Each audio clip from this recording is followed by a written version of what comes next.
Welcome to Fort Worth 148's podcast, where we meet to discuss Masonic topics and strive to build value in the brotherhood. The opinions and statements of the participants do not represent any positions or stance of any Grand Lodge or Lodge and are solely the viewpoints of the participants.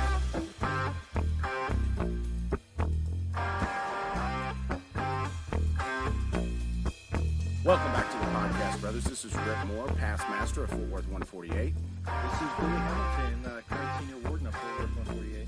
This is Gabriel Jagush, Junior Warden. This is Evve Kuykendall, Master of Ceremonies at 148. And we have two special guests with us tonight. Hello, this is Ricky Cox, past master of Weatherford Lodge, number 51. Weatherford Lodge? I've never heard of that before. Phoenix Lodge. And is that the real number? Goodness. You're getting commandery mixed yeah, up I already. am. It's not 51. 275. Rotten your brain. What has happened?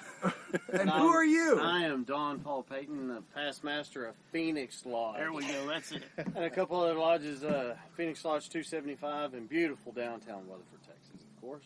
Mm-hmm. What do you all do for the Grand York-Rite Bodies of Texas? What is your title? I am currently the Grand Sentinel of the Grand Commandery of Texas.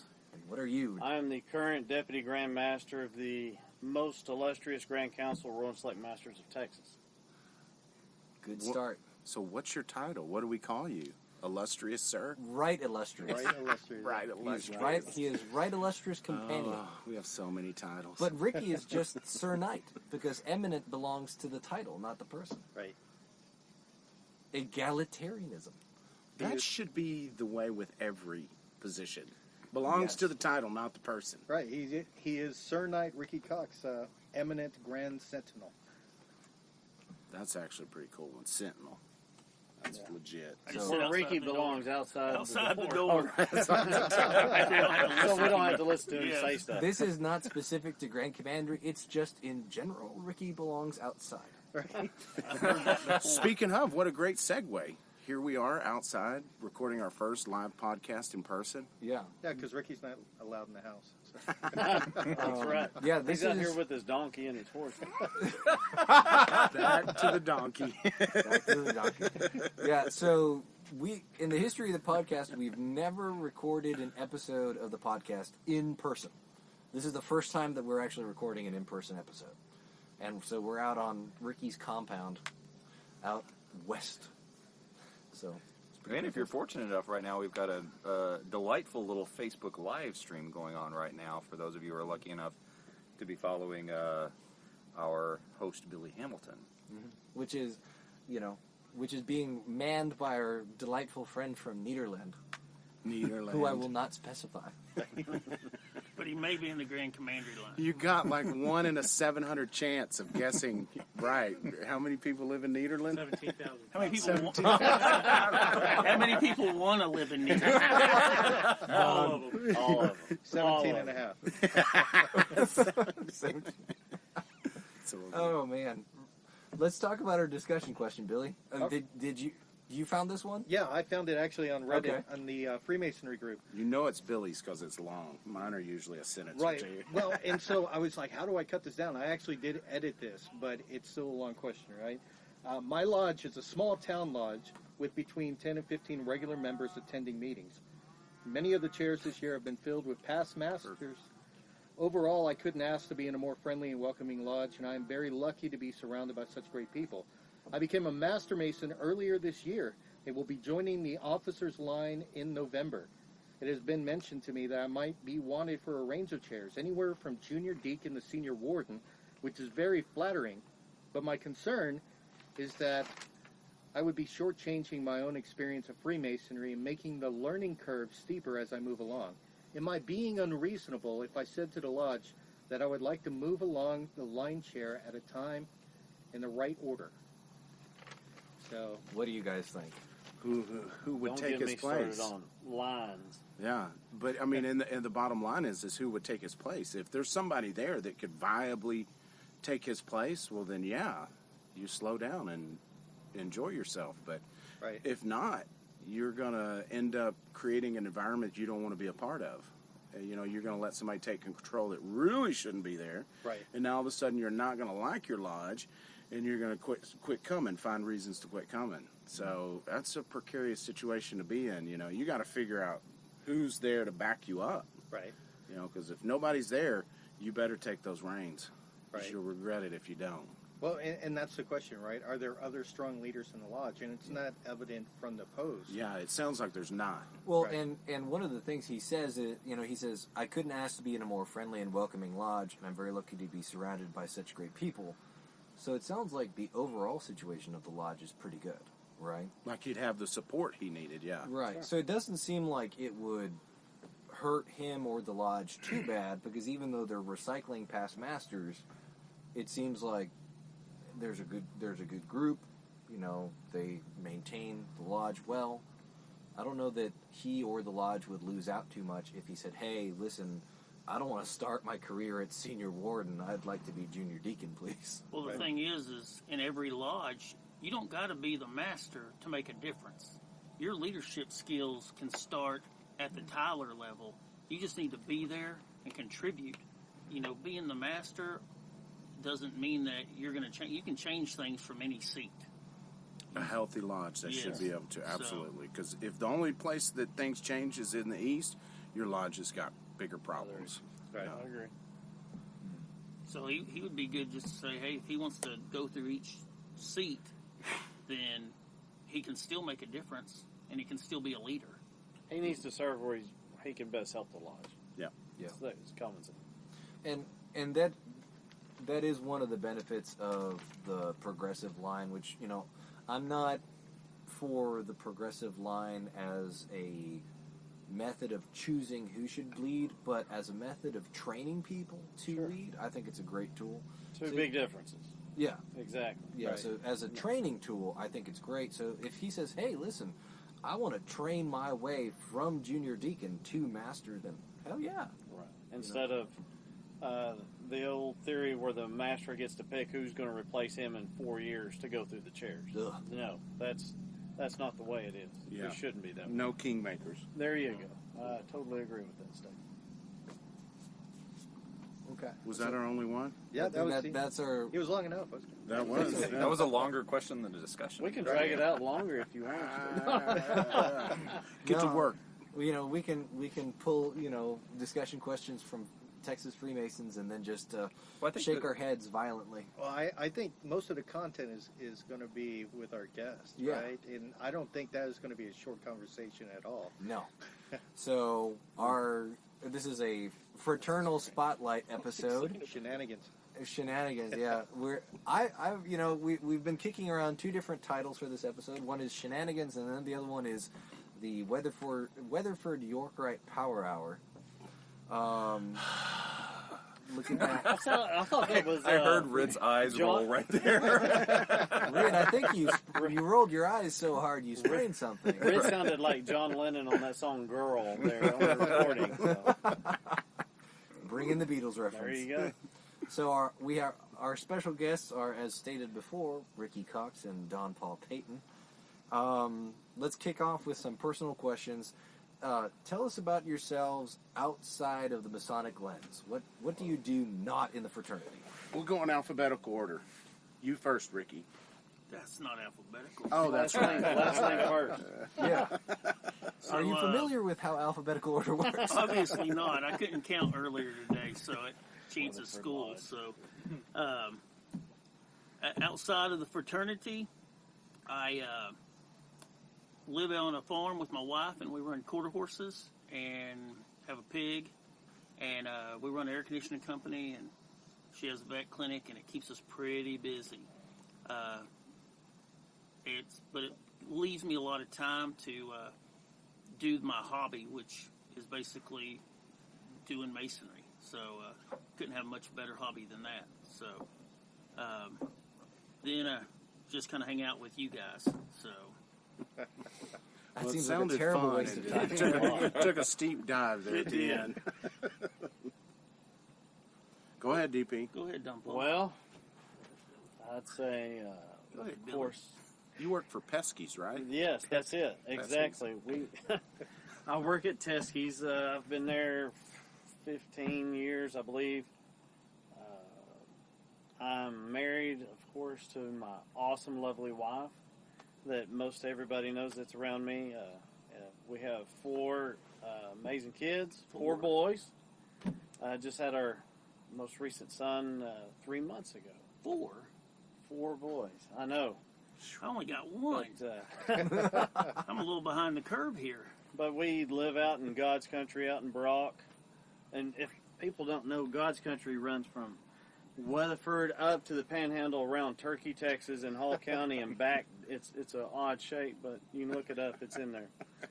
You can look it up. We Would you installed those Google guys that? out in Turkey, out in Matador. The Matador, Texas. Yeah. Would you describe God's country as anywhere you have had a postal address? Yes, as a matter of fact. That's pretty spot on there, Gabe. But as I said, we run some Hereford cows around the house, nothing too crazy, just to keep our taxes down. Got a great life, a great family, and a lot of great friends. Of course, I'm around most of the Masons in Texas, especially around Weatherford and Tarrant County every week. And my wife, as she was going through some of these questions that's going to be asked, my time-wise, how do I fit that into my life? And she's ready to hear that answer to that question. So you got I've been thinking about it for a good day and a half. We believe got me. an extra So what you're listener. telling me is that we've put up a trap for you. Yes. So my wife has no idea that what these podcasts are, the Masonic podcast, but she's going to be listening to this one, I guarantee you. Oh boy! Good deal. Before we move on, though, you were partly responsible for the boots, right? That took the internet by storm last Grand Lodge, right? That's right. Of course, Rhit Worshipful now, Brad Billings and myself came up with the boots, the Masonic boots that if you've been on Texas Freemasons or something like that, has the tools, saddle vamp of the square and compass. I've done commandery boots, chapter and council boots, but the good thing about it is Rhit Worshipful and myself decided we wanted to do something for the library museum, the Grand Lodge building. That's our home. I'm passionate about that. We need to keep it. That represents masonry. For me, that's our home. Mm-hmm. Not in a hotel building. Yeah. Once a year somewhere throughout the state. Embassy Suites, even though I love their hotel, but that's not my Masonic home. Yeah. It's that Grand Lodge building, the Library Museum there in Waco, Texas. And I just went down there a couple weeks ago. Billy went down there with me, and we donated another $2,000 to the Library Museum from the sales, the profit off of the boots. So we're around $8,000 to $9,000. Wow. That's wicked awesome. Yeah, that's pretty amazing. Thanks to the Masons in Texas that purchase these boots and wear them proudly. And Not- outside of Texas. So- Not just Masons of Texas. Whenever this whole thing started, it was crazy. I thought, we'll do a little bit, raise some money for. It went crazy. It did. My whole job at Teskey's was answering phone calls from Masons throughout the United States. Of like, hey, what's this for? And I said, well, the proceeds go toward the Library Museum of the Grand Lodge, and they'd be ordering boots, and it just got overwhelmed. It was crazy. That's awesome. That's a great idea. That Yeah. was a great idea. So I had to bring it up. So that's something to keep in mind, folks. The boots, if you see the Masonic boots from Teskey's, it's the ones from Teskey's that the proceeds go to the Grand Lodge Library and Museum. So you gotta get the OG boots from Texas, There you go. from Teskey's. Right. That's awesome, though, that Masons from all over are really supporting our Grand Sure, Lodge and building. I do. Most recently, a guy called me from Oklahoma. 3 of his buddies. As long as you do them in groups of 3, it makes the boot building process a lot faster. Of course, they're made here in Texas, and it takes a little bit of time to get a boot. It's not a factory, a huge factory that's punching out 4,000 pair of boots a day. It's true craftsmen. They take time, just like making a firearm or a rifle or whatever. Anything that's handmade is going to take a little bit of time. But a guy called, and they wanted different tops, a different logo on the top of the quarter for their lodge. And I did it. And, of course, I did the commandery boots for Dallas Commandery. Just something Beauseant. unique. It was Beauseant boots. Anything unique. I'm all into custom. As you've been around me I like unique things. Not Do you like, still do the Grand Master boots? We do. We started that. That started with Orville O'Neill. Rob works for Orville O'Neill. 2010? Was the first Grand Master that we ever made a pair of boots for, and then of course Gene Carnes. Yeah. I was there for Wendell's. Randall Rogers, Walt Yeah. Rogers. Walt He was my Grand Master. I was his deputy for him, but yes, sir. We're still doing that. Awesome. Well, your job's way more interesting than Ricky's. Ma'am, I need to charge you for this $20,000 AC unit. I'll take cash. Cash always. Although your job is cool, Ricky. The luckily, I have a lot of good people that work with me, and that allows me to hang out with this guy and travel all over the state. So, one thing about the boots that made it so popular was social media. No people in other states would have never even seen the boots if it wasn't for social media, and that's helped out the contributions to the Grand Lodge Library and Museum tremendously. But that's how I met Ricky. Was from his AC business. Yep. He was living in south of Weatherford on 51 before he moved up here. And I was in 2 houses ago. My wife likes to move. But we'll move houses down the street, buddy. It's crazy. No, anyway. But we have more kids, so we need a bigger house. She's going to be listening. I know. I'm trying to keep it right. But we had some problem with an AC unit, and I said, "Hell, there's this guy. He's a Mason. He's on Facebook all the time. Let's call him." And he came out, and I've met him through Facebook, and he was a Mason, Haltom City, Riverside. Of course, I was here in Weatherford, and that's how we met. Really? Yeah, and he met my wife. We were up there because she likes to frequent Teskies, and he said, "Hey, are you in the York RITE?" And I said, "No, never even thought about it." And so he was talking to her about it, and she comes over there and she goes, "I think that's something that you'd be interested in." Yeah. And the next thing you know, I'm freaking getting initiated. What a salesman. So, here we are on Ricky's patio upstairs. So, it's crazy. You think about it. And there you go. The power of social media, building bridges. So, note so to self. what you're telling me is that Ricky is your fault. Eesh. we do have If that you on put it record. that way, I might get a bunch of death threats. But, no, I'm joking. I can tell you, he's got those 4 boys, but he might as well own Cutter, my boy, because Cutter, he joined Masonry, and he joined this lodge, and he started going there, and he goes, "Well, Dad, I thought DP was a member there." I was like, "No," he goes, "Well, that's why I joined." Oh, man. Good kid. He's a man. Yeah, Now. he's Yeah. nice. Hard to believe. Big old boy. So when did y'all join, and how old were you when you joined? Joined Masonry? Yeah.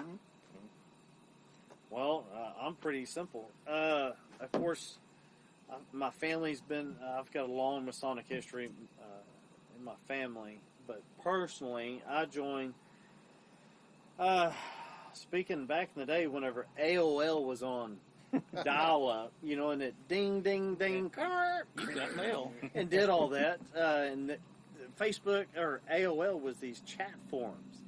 Remember that, Gabe? This is before your time. No, I I remember that. actually Chance, don't be have looking at me living like you know memory what I'm of those. talking about. I didn't account. I know, Rhit and everybody here, they know what I'm talking about, but you went on to AOL.com and there's all these people talking about nothing, but it was the coolest thing in the world because you were on the internet. Kind of like this.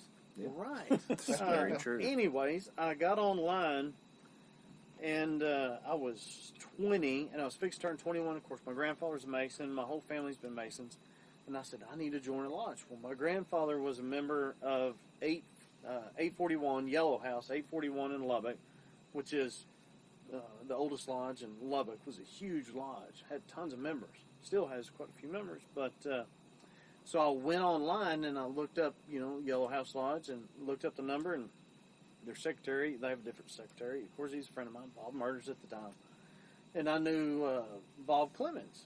Grew up around him, and Dan Redmond, he signed my petition. He lived a block over from where I grew up.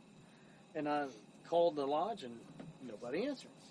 So I Googled or they didn't have Google back then. Right? Ask Jeeves. Golly, I Web sound crawler. old. But got online, and I was still looking, and I typed in Masonic Lodges Lubbock. And Mackenzie Lodge, 1327, pulled up. They had an actual web page. And I called, and a guy answered. His name was Jack Morrison. He was the secretary of Mackenzie Lodge at this time. This is in 2000. Seems like a long time ago, almost 20 years.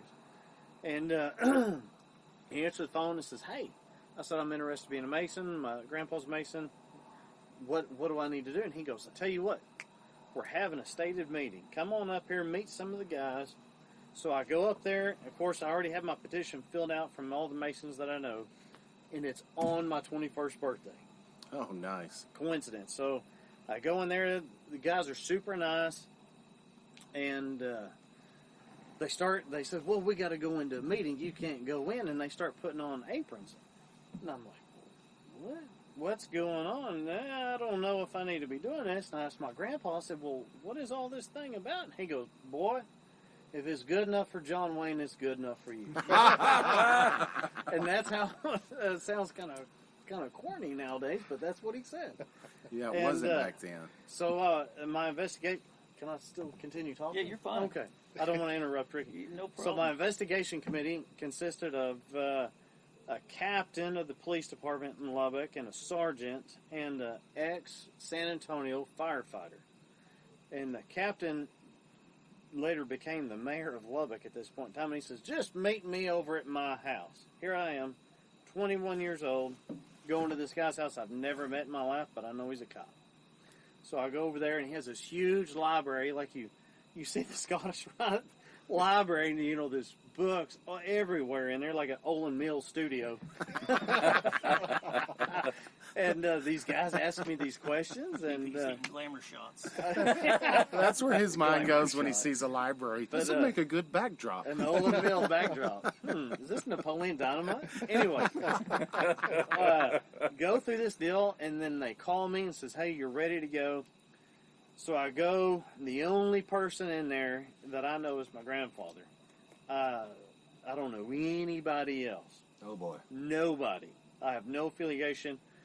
At that point in time, I believe, of course, Jimmy Wilson was there, who's a past Grand Master of Texas. And then a guy named by the name of Bob Vickers was there. He was the secretary. And the degree went perfect, went good. Everything was good. It was amazing, but it was done by the older group of guys, I guess you'd say, that knew what they were doing. And my dad petitioned the month after I did, because I went through, back in whenever I went through, there was no time frame. You didn't have to wait so many days. I think that law changed in 2001, so I was initiated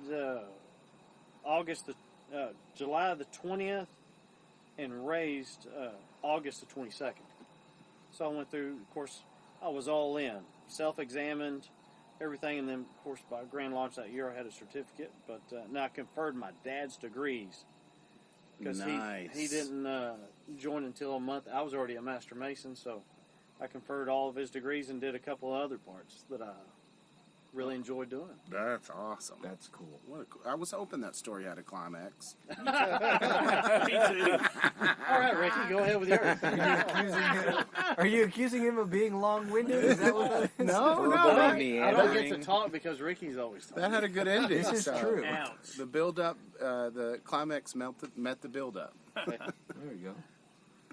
Well, I was in air conditioning school in Weatherford, Texas, and these guys that were in there, some of the guys that were teaching the school, they had belt buckles on that had the square and compass, and they were always real nice to me. And whenever I graduated, I was like, I want to do that.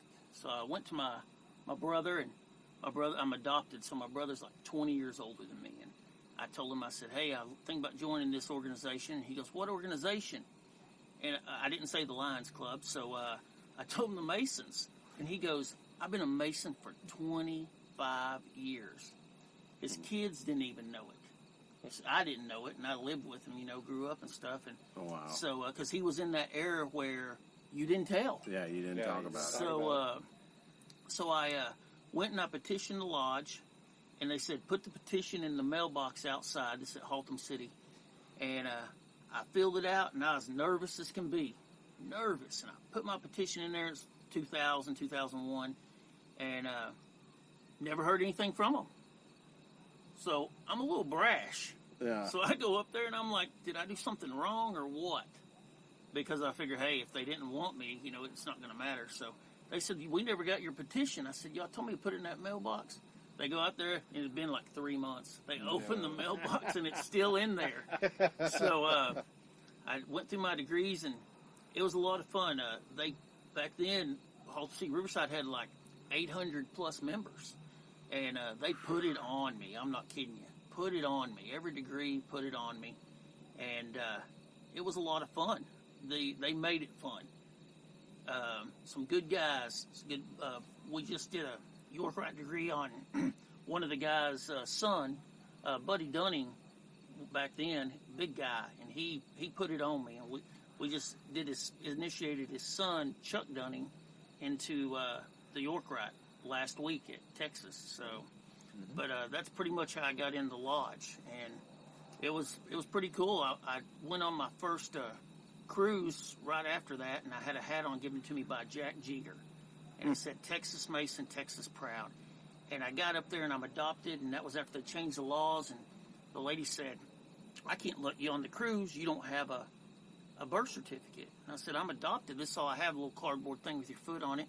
She said, you got a passport? I said, Cardboard? yeah, a little cardboard. This back before, you know. So It's like the turn of the century. it is. So, It was made out of it was papyrus. two It different was a color rock inks. with a chisel. So, Yeah.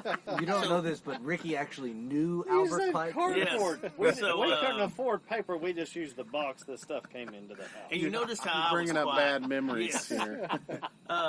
So I told the lady, I said, well, all my family's getting on the boat except for me. I can't go back to Fort It's Worth. not like the Mayflower. So she calls this guy over there.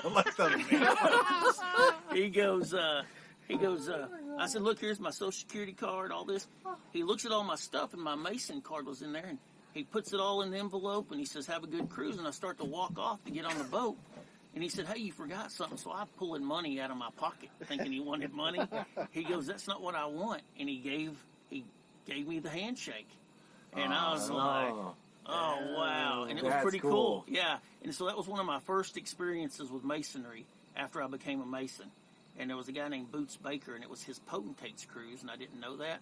Everywhere we went, he would come up there, and he would give us cigars and drinks and stuff for, like, me and my nephew and everything. That's awesome. Yeah, it's pretty cool. That's legit. And you said that when you were joining, you said you were afraid that like they wouldn't let you join, right? Heck yeah, I'd read all these books and stuff and looked, you know, of course, I had something different than Jeeves Google over here, so It was AOL. AOL stuff. So Chat room. I actually checked out the Masons, and there was some bad stuff and there was some good stuff, and I said, you know what? I looked at all these men that had been Masons, Sam Houston, George Washington, all these guys, and I said, those are some pretty intelligent guys. You're not going to fool that many people. So, but the whole time, I'm also thinking, it could be. The whole time I'm thinking, man, do I rate? Where's the golf clubs at, folks? Do I rate with these guys, you know? So I was kind of nervous, you know, because I'd read, you know, all these great men were members. And in my head, I was thinking, hey, do I stack up with these guys? Yeah. Well, like Ricky says, you think of you see these famous people, MacArthur, John Wayne, all these people, George. But I'd say the most famous Mason I ever met was the guy that taught me all my work. Yep. Hands down, 100%. T.J. Jones. He was the one, and that's where and Rhit, you got the ritual bug. Most of us up here have the ritual bug. And that guy right there, that's I put T.J. Jones ahead of any famous Mason I can think of. He was the man. Yeah. Hands down. Because he cared about you. There, You know? we all know there's that.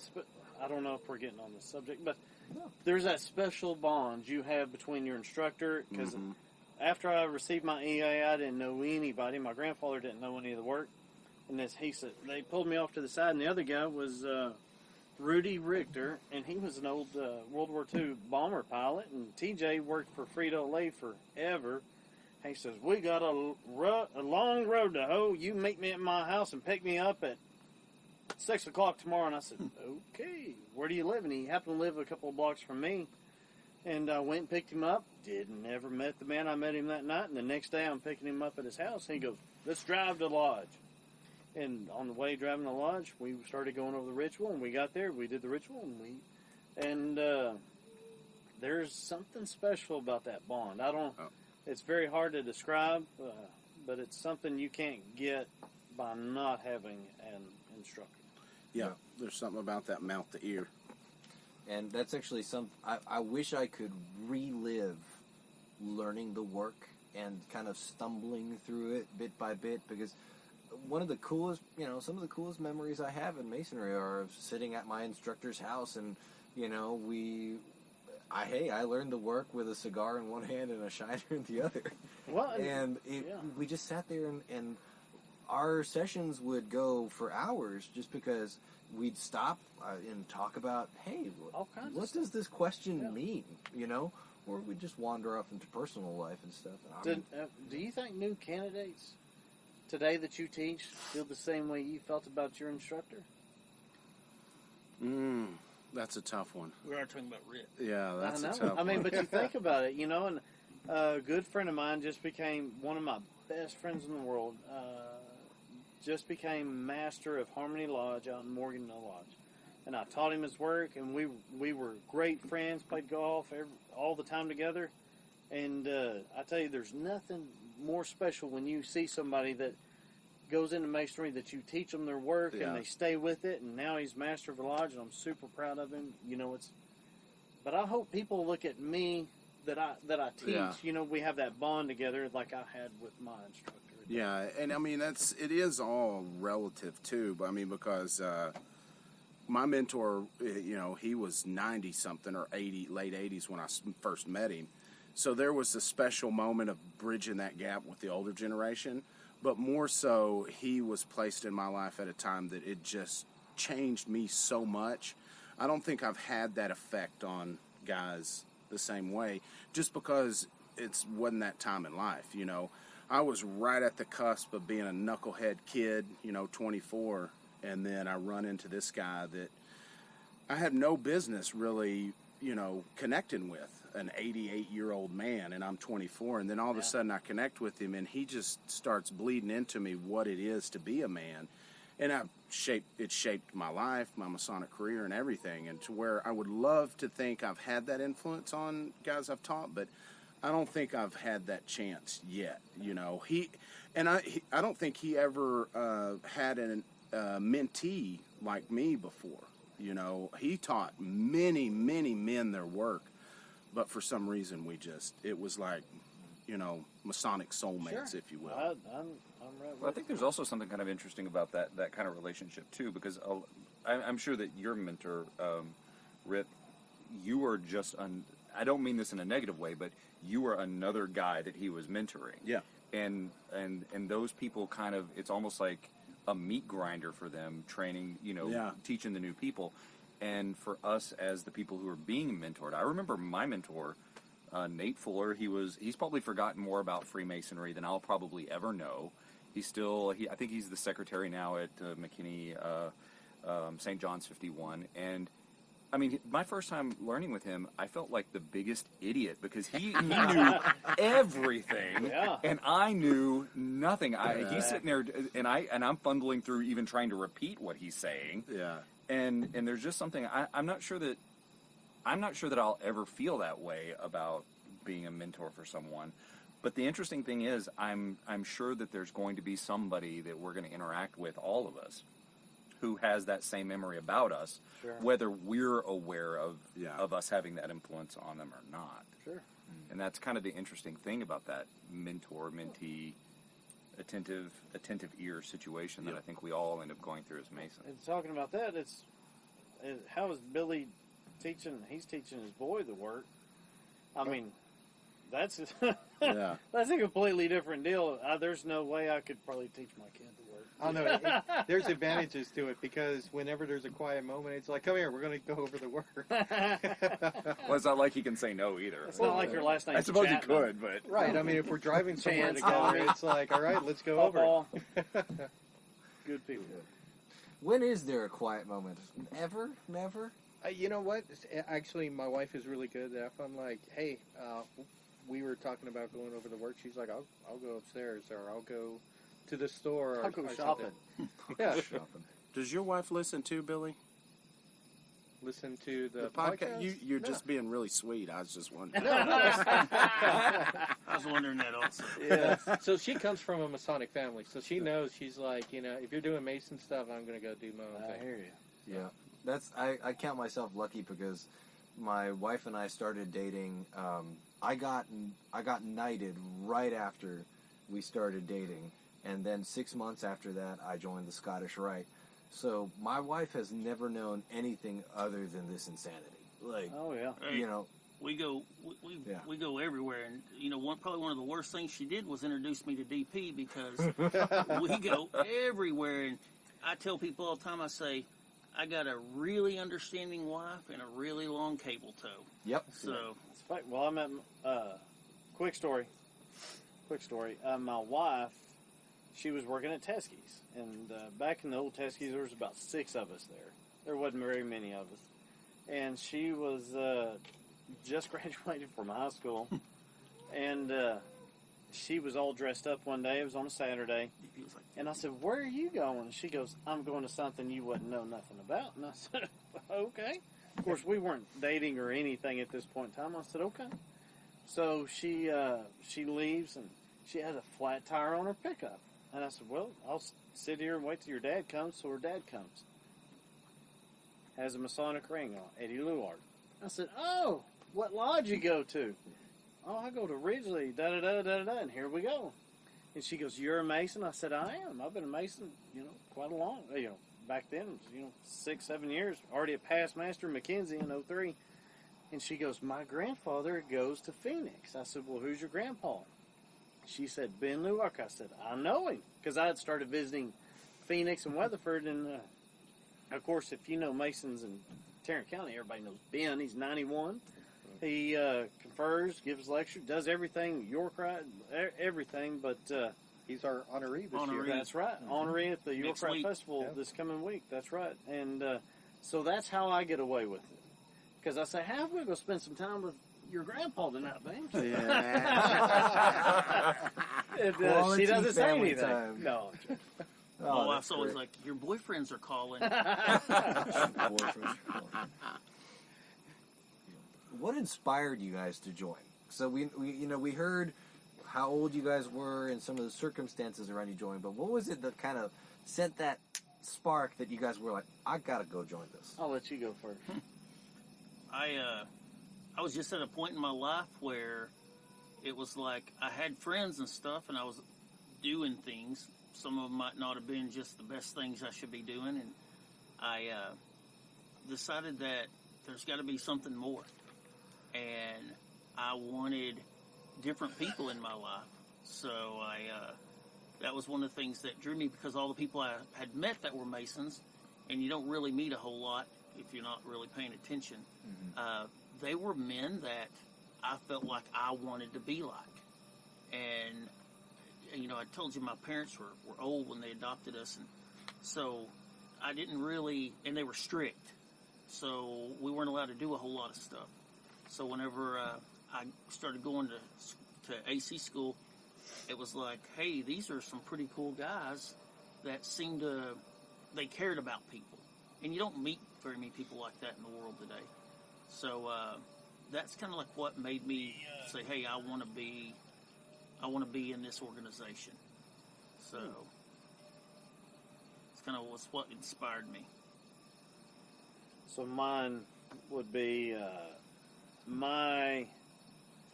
there's an old family legend. Of course, I'm big into genealogy and all that stuff. So my third great grandfather, my family's from Georgia, and I've told some people this. He was they lived around Meriwether County in Georgia, and during the Civil War, his brother and there was 4 boys. They all joined the Confederacy. At that point in time, my third great grandfather was a sergeant at Andersonville Prison, which is pretty pretty bad place to be during the war. And after the war, he had some problems, and they put him in a hospital there in Milledgeville. But I have his Masonic records before the war, where he was junior warden, senior warden of a lodge, along with his brothers, so they were all there. And the story, the family lore is, they got on a ship. He was in the hospital. My grandmother took the rest of the kids and got on a ship that belonged to a bunch of Masons, and came up from Georgia up to the coast of Texas, and came up around Waco, McClellan County, and then eventually worked its way up to God's country there in Hall County, Turkey, Texas. And so that was kind of, and my grandfather always wore a ring, so I knew as soon as I turned 21, I was in. Yeah. I was going to join. That was just, I was just waiting. So you had that strong family background already. Yes. And then obviously we covered what lodges you joined and why. Lodges we joined. Or I guess, what the first lodge was. Oh, yeah. Right. So we got that one. What offices have y'all held? Obviously both of y'all are past masters. So you have been master at one point in time. What else, in addition, did y'all hold both wardens' offices? Were you part of the whole traditional progressive line? Did you jump into the middle of it? That goes back to that originally that Billy said. Yeah, the discussion question. So when I was raised in 2000, and things, Masonry, now sound like the older generation, Masonry has changed amazingly, because I've been an active Mason for almost 20 years. Mm-hmm. When I joined in 2000 in Lubbock, when you conferred a degree, of course, I learned the work just as fast as I could, was conferring degrees within a month. But when you conferred a degree and you were in that station, wherever it might be, in the east, west, south, whatever, you did everything that came in that whole area. Mm-hmm. Yeah. That because there was nobody else there to do it. Yeah. That was just the way it was. And that's probably why I learned so many. I've got on the ritual thing, and I love ritual. I always look at RIT because we're part of that 2% of Texas Masons that have a certificate, but that was expected of you to do that because nobody else could do it. Everything in that whole vicinity of the area of the degree. And then I went in as senior deacon the first year in 01, and then from there I was going to the junior warden dropped. I went to the south, junior warden, and then the senior warden, something happened, and he didn't want to go on, and I was elected of Master of McKenzie Lodge in 2003, 2004, so but I served where my lodge needed me. That's what I was saying earlier today. Yeah, right. You need to go where your lodge needs you the most. How about you, Ricky? How did that path go for you? Well, it took the long road. Whenever I joined, I didn't care nothing about going through the chairs because I didn't even know what the chairs were whenever I joined. So I had no interest in going through the chairs. I learned the work, studied the work all the time, even if I wasn't at lodge. And it's kind of addicting for some reason. It's real addicting. And just, I thought, okay, this is fun. I like it. I really like being a member. And I can do tons of stuff without going through the chairs. And then I came to Phoenix, and I started doing degrees. And DP and me would go places, and we'd work in degrees. And I went out to a lodge in Joplin, Texas. And they had 6 guys out there. Most of them were past masters, and had a membership of like 30-something people.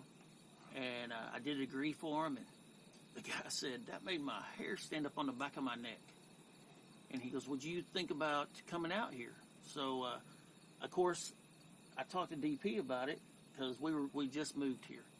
And he said, that'd be a great thing to do, go out there, and help them. Went out there and went through the chairs, started out at Senior Warden. The master got sick that year, so I was master the rest of the year, and then I was master for a full year, and it was a lot of fun. We raised a lot of money, and we had a good time. Like that little lodge of 30-something people, it'd have 300 people there, some days. And then I was also going through the chairs out at Weatherford, and I started, because that's a big lodge, and I started at the door at Junior Warden and worked my way around, and Junior Deacon, at Junior Deacon, and worked my way around. And whenever I got to the south, it was pretty cool, because I knew, hey, I'm going to be master of this lodge. And whenever I became master there, and it was pretty fun. A big difference between a small lodge where you're doing everything with a small group of guys and a much bigger lodge. You bring all the, like in Lubbock, the master brings the meal. That's just part of it, buddy. You brought Congratulations. You're the master. Where's the chicken and the green beans? You did it all. You do it all. So that's not something that the junior warden would take care of? Where? At smaller lodges? Mm-hmm. No, usually somebody brings something. Everybody brings We're something. lucky if the junior warden remembers to bring the law book. Come on. He can't bring the food, too. One thing at a time. I got it. And then we both have been past high priest, past TIM, and then he was past commander in 2014. 14, and then I was past commander in 18 out at Weatherford. So we sound old. I know. Y'all are all these years. Remember back, Ricky, when we were high priest? When I was high priest, that's actually a sentence we rode wagons to lodge. You rode wagons to lodge. Y'all both been Did you walk DDGMs, uphill right? both ways? Yes. Sir. What? 2013 I was for Walt Rogers.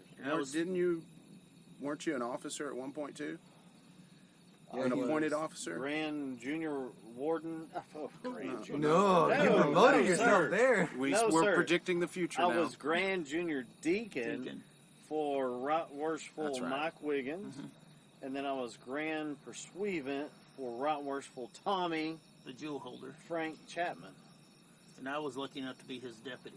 So that's right. I'll tell y'all one thing, that whenever I was his deputy, and it was a hard year for me, and I had some really good friends that year, but I was hauling down to the ranch in Bryan College Station with my wife, and I'd just been diagnosed with cancer, and my phone rang, and we were right there at Waco where that Starbucks is, and we pulled over, and it was Grand Master Chapman, and he hadn't become Grand Master yet. We were just a little bit out from it. He called me to tell me that everything was going to be okay, and I told him, I said, you know what? If you need me to not be your deputy, I understand, because I didn't know what was going to happen. Yeah. And he told me, he said, you know what? Everything's going to be okay. Yeah. And it awesome. Really, really touched me, because he didn't have to call me. It's crazy. He called me, and Gene Carnes called me. And two guys that they didn't need to call me for any reason at all, but they called me to check on me and make sure everything was okay. And a lot of that, I feel bad because I didn't call you. You were always there.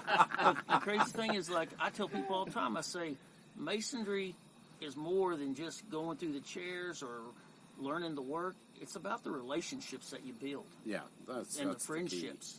And we've built a lot of friendships traveling around the state, meeting people. I'd have never met all those guys out there in Turkey and stuff if it wouldn't have been for you. That's right. Yeah, and I remember when you got your diagnosis, everybody was, you went on a lot of prayer lists really quick. And wasn't that not too long after a sitting district deputy grand master passed away? Yes. Yeah. So that was kind of like we had just been to this funeral that was very moving, very sad, and then you got your diagnosis, and that was. But it meant a lot whenever that phone rang, and I was like, "Who the heck is that?" And I answered it, and it was him. It was Grandmaster to be Chapman, and he and DP was going to be his pursuivant, and I was pretty honored that I was going to be on the team with these guys. And the A team, the A team, and he told me, he said everything's going to be okay, and he was right. It was a good year. It was a great year. Had a good time. So what do you guys see as the biggest strength and the biggest weakness of our fraternity? So, ooh, man, is this going to be on Recorded? Come on now. And it's live. And it's live. Wonderful. Oh, man. Strengths and weaknesses. Yeah, top strength, Okay. top weakness. I'll get into part of it, and I'm going to let Ricky finish it. Weaknesses, and everybody says throughout the state that I hear a lot of people say, we have a membership program, and I've said this for years. Problem. Most of y'all here have probably heard me say this. You mean problem? Problem. Yeah.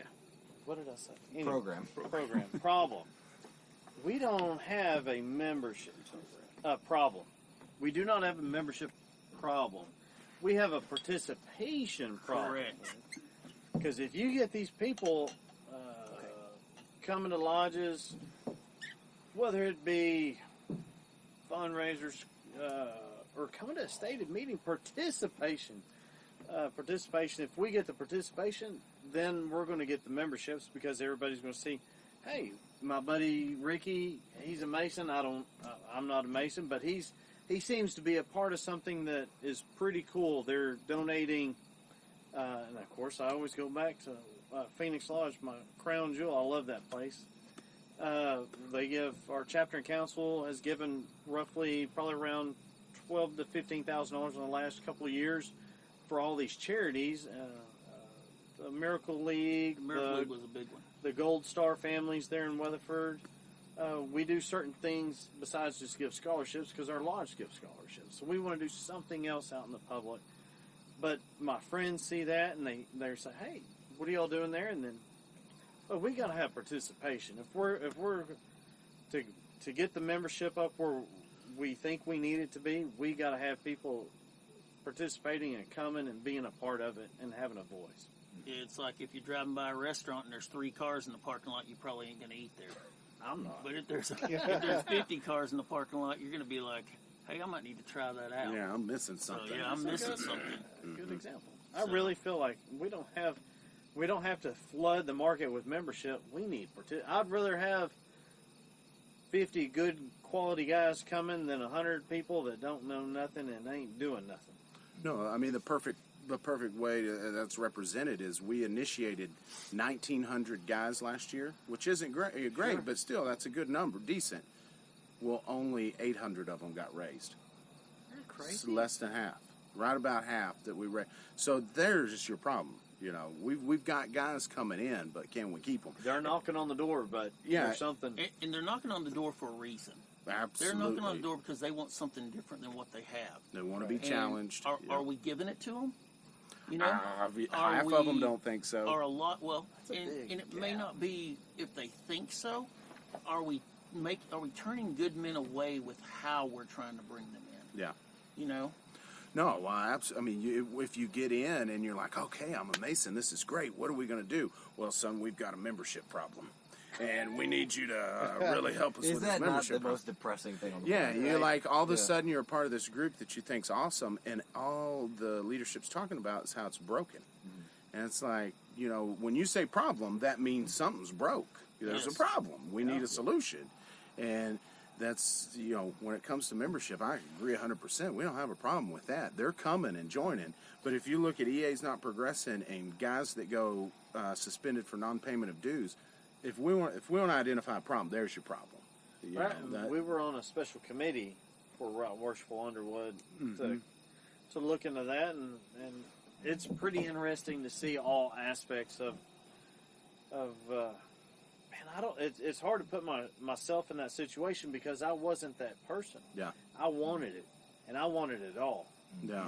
I didn't want just to dabble in it and learn and see what it's all about. You wanted the deep end I right wanted away. to know everything there was to know about any of it. I was in. Well, I think one of the things that we also end up doing is we end up shortchanging a lot of things by Yes. we're trying to do everything we can to speed up the process, to reduce the amount of time that it goes from EA to master. We're trying to diminish the amount of time and effort it takes to put in the work for the catechism and such. And one of the kind of the breakthroughs that I had was that the best part of being a Mason for me was not being a Mason, was the part of having to strive and work my backside off to learn the material, so that whenever I became a Master Mason, it was valuable. I had to work my butt off to get it, and so whenever I got to put on that ring, and I got to wear the paraphernalia, and I got to vote in open lodge, it had a meaning. It wasn't just given to me by some, sped up process. And you made me think of something that kind of sums it all up. Is the culture is today is, I did my proficiency in 2 weeks, which is great if you can do that. Sure. But it's not a bragging point, you know what I mean? Like, I did it in 2 weeks. I was an EA for 2 weeks, and then I got passed. And it's like, if you're a savant like that and can memorize it and understand it that quick, great. But if you need 8 months to learn it, you do your thing, you know? So you know how they always say, if you get the wrong word or say the wrong sentence, somebody's kind of chiming in. Mm-hmm. So, are you talking about during a degree, or no, whenever you're learning your work. So, that's another podcast. I was afraid to ask questions. So it took me like 10 months to do my EA because 10 years. 10 months. So I was afraid I was going to get kicked out. I thought, because they said you have a year. Yeah. Well, I wasn't asking any questions. All I know is they said, you got a year. And I was going, dang, I better hurry up or they're going to kick me out. And I didn't want to get kicked out. So I got to about 10 months, and it just started clicking for me. Yeah. And I was like, okay, this is going to happen. And I turned it in, but I was so nervous they were going to kick me out. And then later on, I found that wasn't exactly the case. Yeah, that's another thing, too, to where, technically the EA does have a year before he has to petition to advance. But they don't know. We never, you've got a year. We don't go into the whole process, and then you only have to fill out a little paperwork. Mm-hmm. If an EA asks how much time I've got, we need to get in the habit of saying as much time as you need. And then when he gets close to his year, that's when we say, hey, we got a little paperwork you need to fill out. Yeah, it's not a big deal. You just need to pay $50, and then we vote on this, and you're cool. And I feel like, even after the guys join the lodge or EA or whatever, we worry a lot about the catechism, and there's a lot more to being a Mason than just the catechism. Yes, absolutely. I got a crazy one for you. I feel you. like some guys, they leave because that's what's stressed. I think that we need to teach them how to be leaders. Yeah. And the chairs in the lodge, going through them in the positions, teach leadership. Yep. Do you feel? I got a question for y'all. Oh, Come on. Turn the tables. Come on in. Easy question. You're just interrupting Ricky. No big deal. Oh, sorry. I'm used to it. It's too late now. Thoughts lost. What would be your opinion on if an EA and Fellowcraft paid dues, a yearly dues, just like we all do, same fee, at 148, it's $365, and they still paid $365. They came to your meetings. They were open in a Fellowcraft or EA, but they were active and they came. And they said, I just don't want to. I don't want to become a Master Mason or a Fellowcraft Mason. I want to be an EA for 5 years and really, whatever. Do you think it would be different than what we hear today? Is like, we got to get all these guys that are EAs into Master Masons. I think we would see more appreciation for the process, right? Because we'd say, hey, if you want to be an entered apprentice for 5 years and pay dues to show up just to EA meetings and receive EA education and be able to interact with us only on the level that entered apprentices can interact, so you can't vote, right? You can't be on an investigation committee, all this jazz, right? There's a lot of privileges that go with being a Master Mason. Sure. But if you want to do that and you're active as an entered apprentice, or that's all you have paying dues, you got something in the game. Paying dues. Sure. Right. That's entirely your choice. I think you're losing out on a lot, but if you're paying dues... Well, I would push back a little bit on that, because are they really missing out on I don't anything? think they're missing out. Because if they are really learning the lessons of an entered apprentice, and they are taking the time to really wrap their brains around philosophically what it means to be the entered apprentice lessons, right. And it takes them 5 years to wrap their brains around that. I think process-wise right now we're dealing with a problem where the lodges are incentivized to push people through financially, because that's when we start getting dues from them, is when they become a Master Mason. Right. And so we've incentivized this process of push, push, push. If we took the incentive away, gave them, like you're suggesting, the dues structure that allows them to... Because they're members. They're members. There are certain privileges they don't get to engage in. Sure. Then I would say let them mull over the processes of an entered apprentice. Let them be a fellow craft. Because the fellow craft, in my opinion, and I've said this to several people here, love it. It is one of the meatier parts of being a Mason. You miss but out. you pole vault it in the Yeah, process that's a of good way to being put it, yeah. a Master Mason. You just you hurdle it because you see you're an EA. You spent so much time being an EA, and then you finally get past, and suddenly it's like, okay, you have this information to learn. It's a little bit easier to learn it, and zip, zip, zip. 2 weeks later, they're getting raised.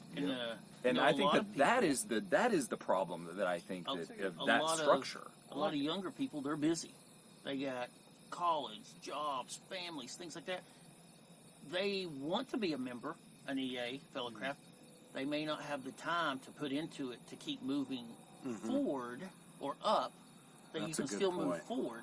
So why not let them be a member and they work at their own pace? But the aspect we have of it today is you just got initiated and you're sitting in there and they're saying all this stuff and they're like, oh, you've got 1 year to turn in your work, so you got to get that in before. You don't know nothing. But all you know is you got 1 year. So do it. The thing I have, though, is what is the motivation for the person who wants to do that? Because if they want to do that and they really want to dig into it and find out, the lessons of being an EA. What if they're just lazy? Maybe they don't. Maybe they don't want to learn it all. They just want to be a Mason. If they're lazy, then I would have to question myself. But there are some lodges, right? Some heavier lodges that they require their members to wait like a minimum amount of time in between degrees, right? So that way they can learn it. But they have lessons in a curriculum in between. And if you're going to do that, you have to have something like that set up in place.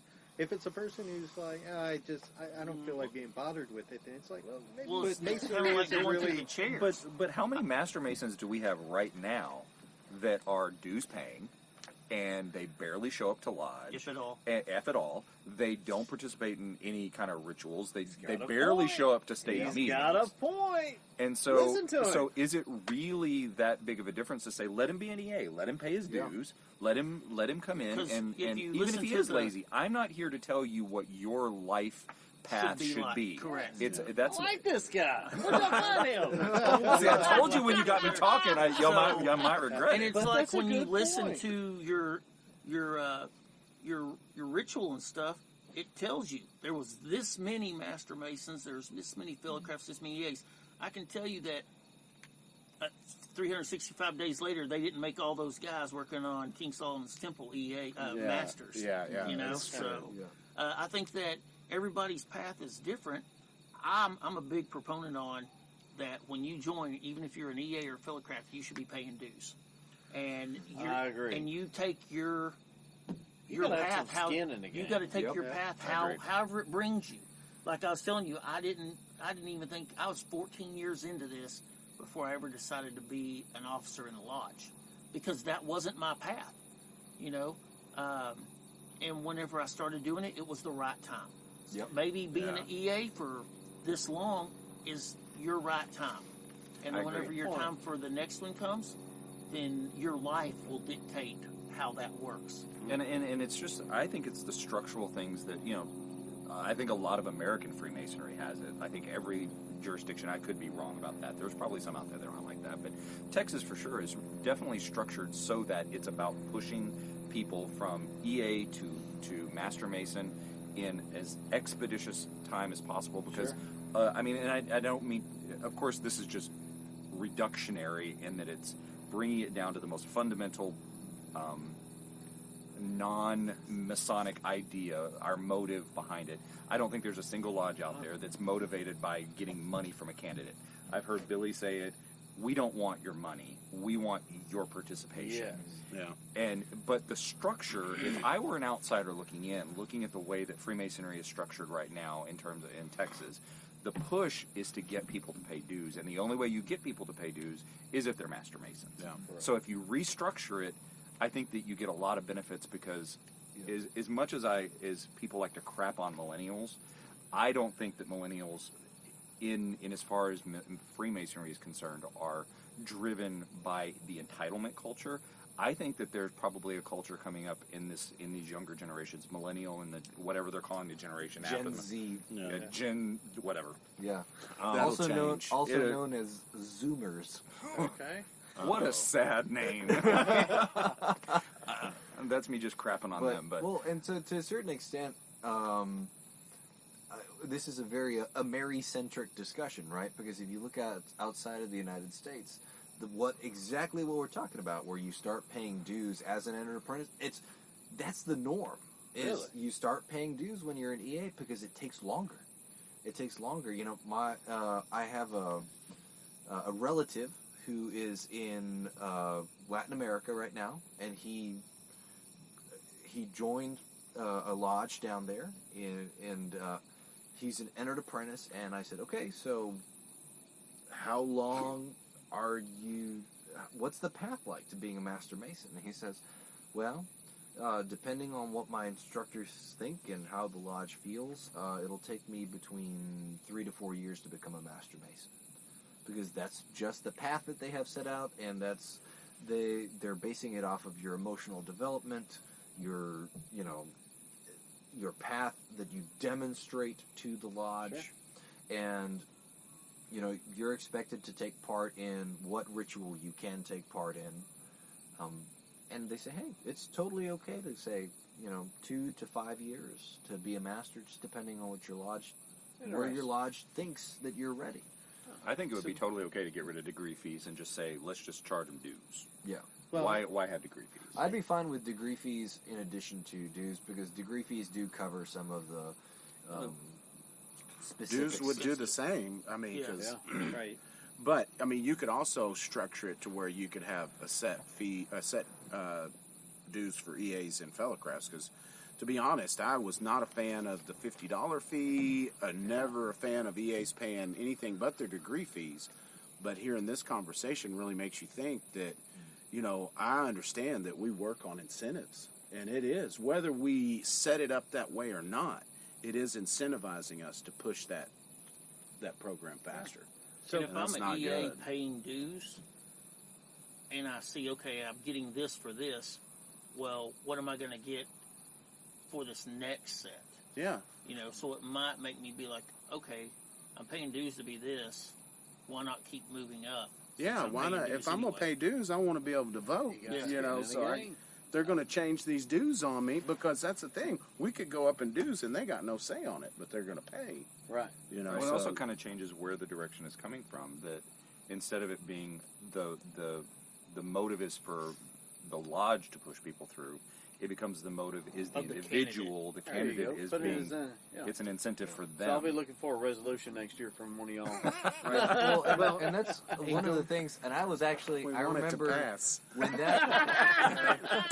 that We'll have a chance to resolution, it. when the resolution to charge them a fee to advance came up, I remember sitting next Yeah. to Rhit in Grand Lodge, and I was Making it poking too him in the complicated, side, and man. I said, Come Rhit, on. you've got to go down there, because I'm not a past master. I can't speak at Grand Lodge.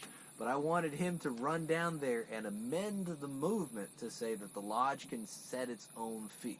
When he becomes a past master, we're never getting him off the stage. It's going to be terrible, It'll y'all. be like, So like going back actually to the conversation though about the membership, right? And we have this drive to do membership, and that's why you even see some states that have like one-day Masons, right? They go in that and they start in as an EA that morning, and they come out that afternoon as a Master Mason. Or as a Shriner, even. They do. Right. Yeah, Yeah. So I don't think the drive really has ever been about money. I think it's always been about recapturing a past glory.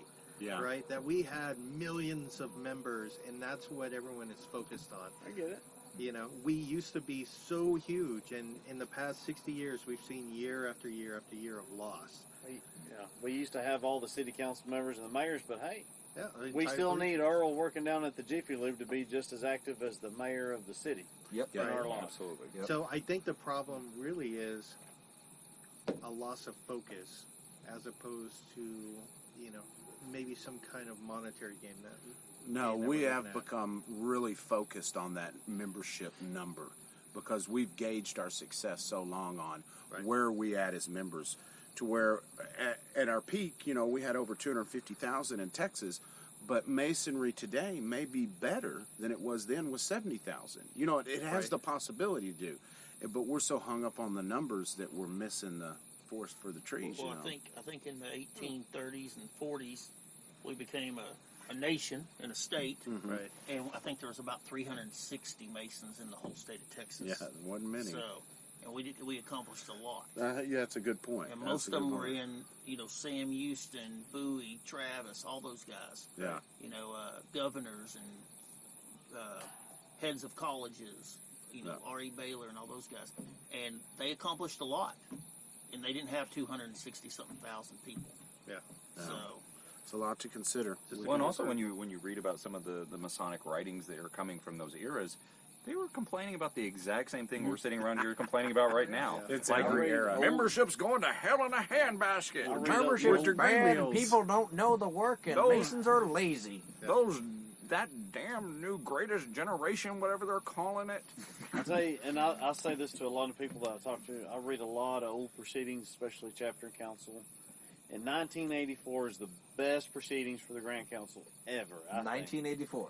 E. Frank Smith was Grand Master of the Grand Council, and his message in State of the Order, he says, "We have uninformed members informing members about things they are not informed on."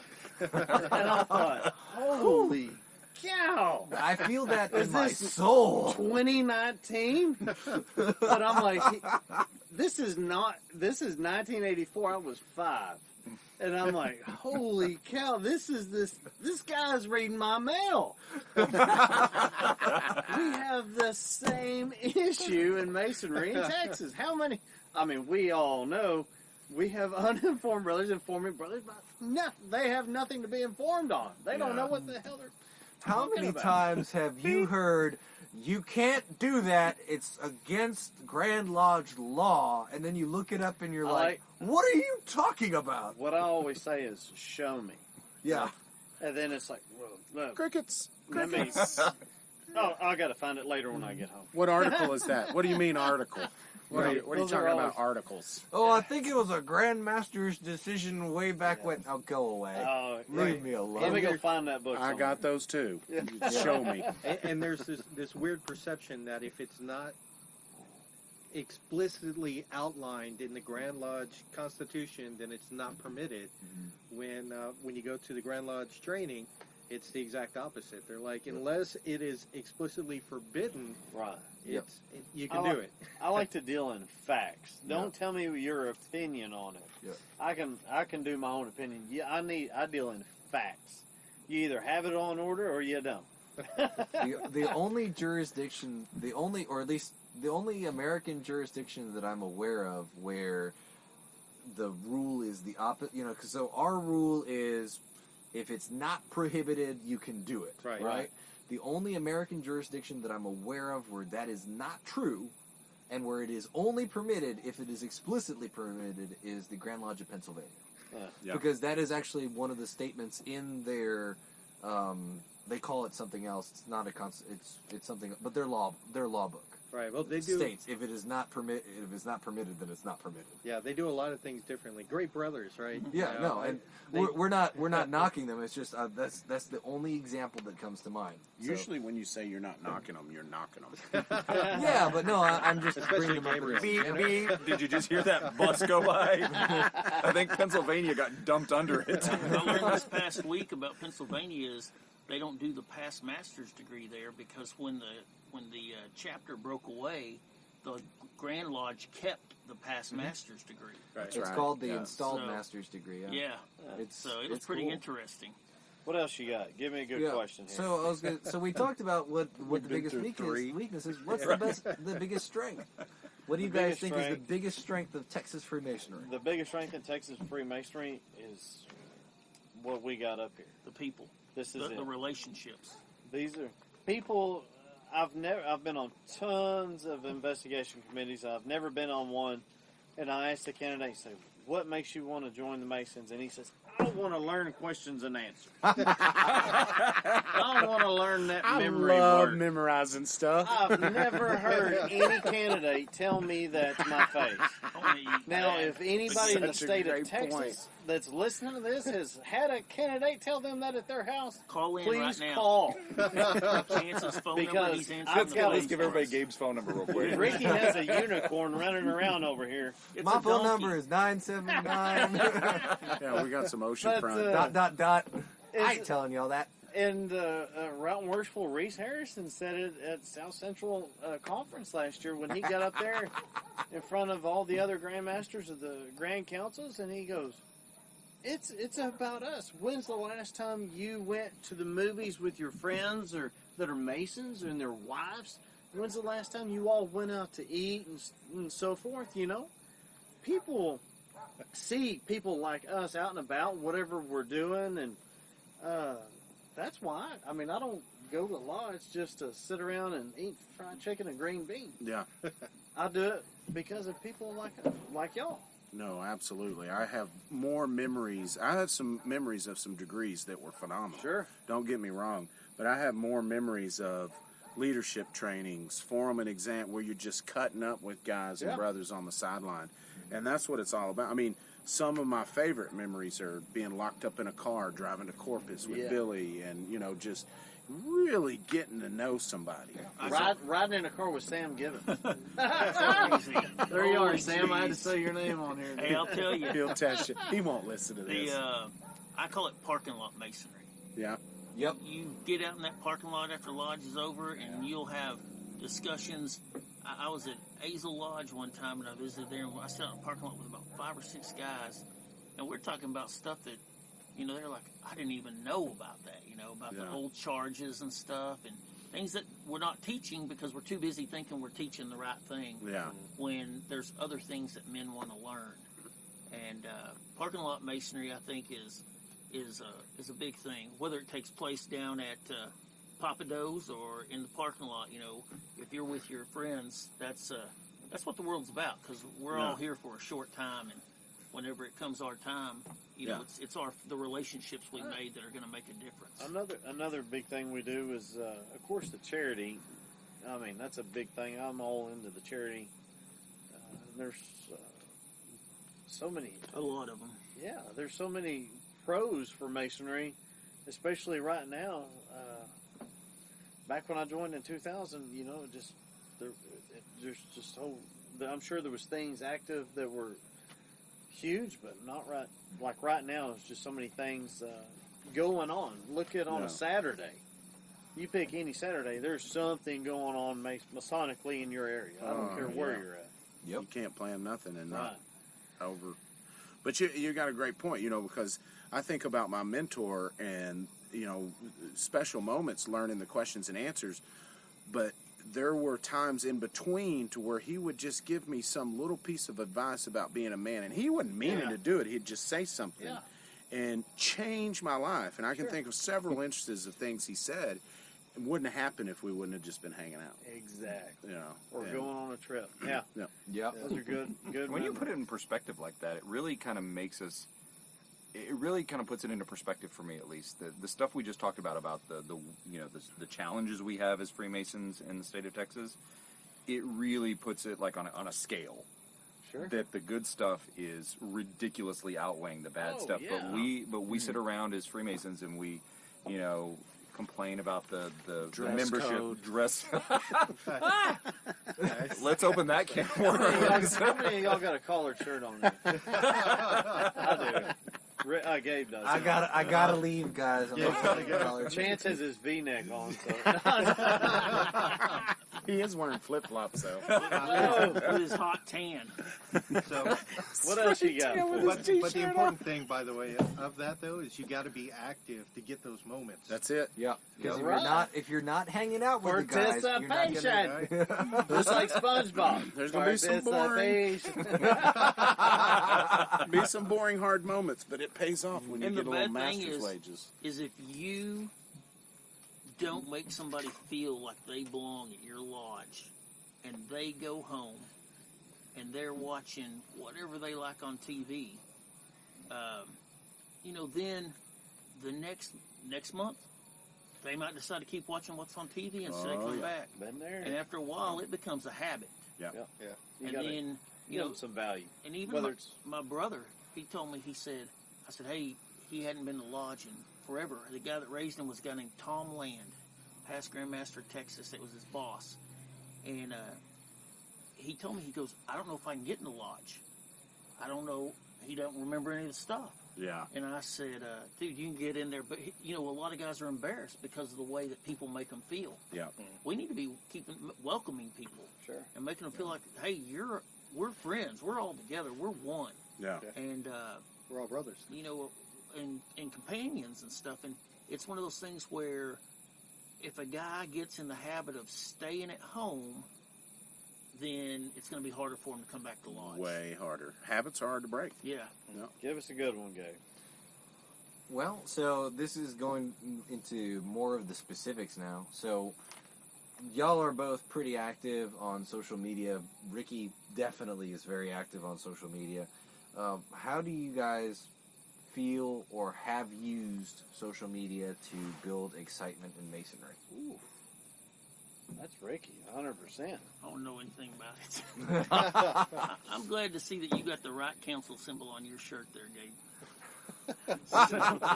Yeah. Is that how we're starting the social That's media how discussion? we're starting this off.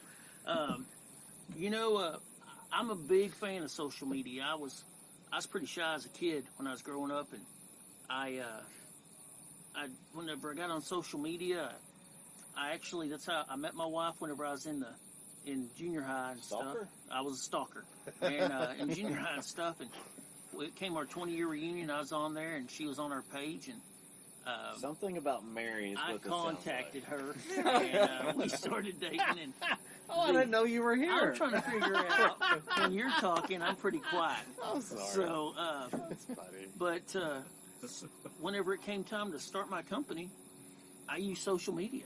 It was free, and when you're starting a company, you ain't got a lot. And it exploded, all due to social media, because that's the way people communicate today. Most people don't do the newspaper. The phone book, people don't read the phone book. It's all social media. People are asking their friends. Right. They're getting references and stuff. So I put up a social media page and ran my company like that, and it just exploded.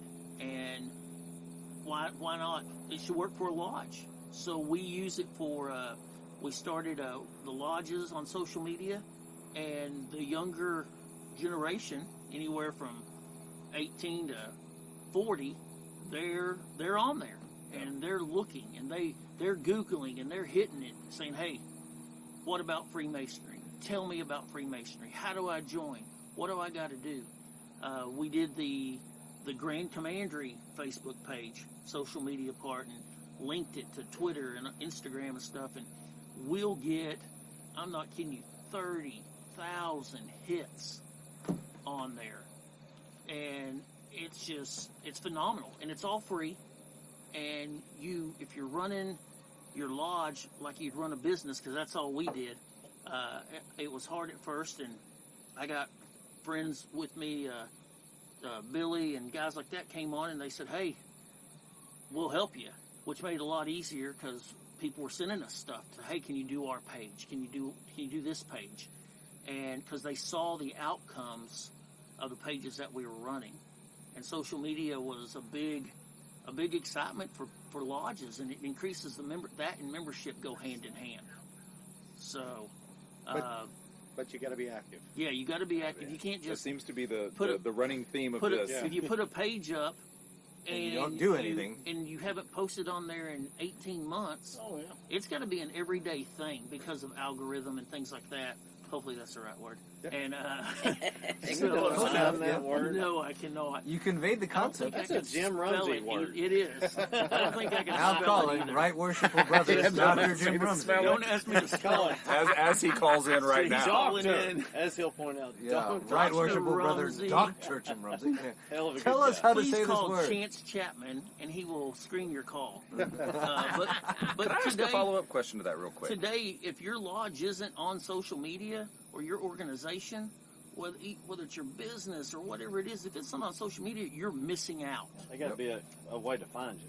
Your So how follow-up did- question? Yeah, I wanted to say, because there's I think that I hear a lot about acceptable limits about what lodges and organizations in Masonry post on social media. What are your personal feelings about where lodges and Masonic organizations? What are the wide boundaries for building social media, but doing it in a way that is I don't know, appropriate? So- Are there any inappropriate outside the fold? The biggest issue I see sometimes with our fraternity is people think that if you put a square and compass up, you're telling the secrets. As long as you're not giving away the catechism and what's going on in the degrees, the grips, the tokens, the words, modes of recognition. Because you know what? And it's not that they're secret; they're private. Because you don't want to ruin it for the next guy when he goes through the initiatic process. Absolutely. That stuff doesn't belong on social media. Anything else belongs on social media. I'll tell you one thing. Y'all did a podcast a couple of years ago, and Rhit said, you know what I like about Ricky Cox? Uh-oh. And I didn't know Rhit very well at all. He said, he doesn't come and tell you should join something. He's on social media showing you why you should join it. Yeah. And that's what social media is for. Getting people excited and showing them. I get on there with my Ric Flair robe, and sometimes I act stupid. Just funny as can I've be. seen that one. Because I don't, you know only what? sometimes. If you're laughing at me, I'm doing my job because you're having a good time. Really take advantage of that FOMO. People, yes. Get People them don't fearing laugh of missing enough. out. And if you're having a good time and laughing, you're going to want to come and be a part of this. So tell us about hashtag TXRCP. What? When they did that, it was a part of the whole boot thing. It was right before the boots came out from DP and them, and I would post pictures of, and the boots I posted pictures of came from Teskey's. They're old Twisted X work boots, and I'd post pictures of my apron and my boots because they were a lot better looking than my face. So I was like, nobody wants to see this mug. So I'd post pictures of those work boots while I was at Lodge, and it was just something to do because nobody knew you were at Lodge. If you didn't post anything, nobody had a clue. Well, if people see you're somewhere, they're going to be like, oh, I should have went there, or I should go there next time. And it just gave everybody a chance to participate in being at Lodge and being a part of it. Do you remember that time we went to a shrine event, Mazda Shrine, and Route Worshipful Underwood was there, and his lovely wife Rebecca, and it was me, Ricky, and Paul and Rebecca, and we were sitting at a table, and Ricky's boot post had come out, and these girls it was a drinking thing or event at the shrine, and they sat down. She goes, I know you. Yep. You're the one with the boots. With the boots. And I'm like, you don't know. That's how she went. Ricky didn't know her from nothing. And we're at the but some random we're at person. family day at TMRC, and I'm standing there, and this lady behind me, she looks down, and she turns around, and she goes, I know those boots. And just because she had saw them. Right. And all it is a mode of recognition of, hey, they associate these boots with Freemasonry. Yep. And just like the square and compass or whatever. And so people want to be a part of it. Well, they allow everybody to be a part of something. And you don't have to be the master at a lodge or the past master or anything. You can be just the regular member at the lodge, enjoying what's going on, post a picture of your boots, and be part of something bigger than you are. Because everybody wants to be part of something. It's a perfect example of how things can catch on. I mean, if a picture of boots can catch on, by God, I mean, anything can. You just get creative. Yeah. And I thought it was perfect just because, of course, you can't take pictures in open lodge. Right. When lodge is open, of course, no pictures then.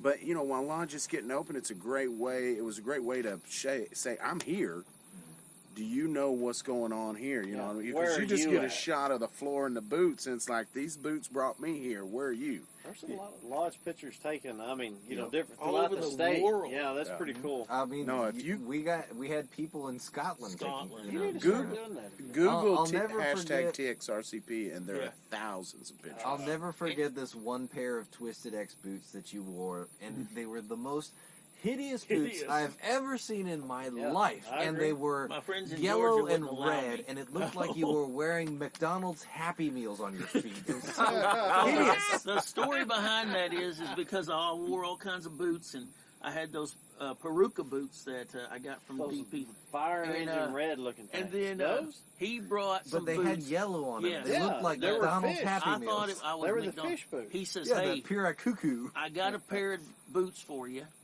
Special. I want you to wear them." And he brought them to lodge, and they looked like somebody put mustard and ketchup on top of them. Fancy sauce. They were orange. Fancy sauce. So man. Come on. I tucked my boots in. I took my pants in my boots, and I was sitting in the west, and That's right. I wore them just because, you know, That's right. because it made the atmosphere of the lodge a little funner. Right. Funner's not a word, but a little more fun. How do you spell It's that? a Rickyism. So, We're not spelling and, things here and that's tonight. what we need. We need things that A you run know, off. You don't gotta. RUNNOFD. That's it. We need things in lodge that are a little different to get guys to relax and say, "Hey, this is enjoyable. This is all right." We Yeah. watched Old Brother Wartell the other night, and my kids said, "What is that? Run off? RUNNOFT?" That's a great movie. I think that's a great point, though, Ricky. I mean, because, you know, lodge is very serious.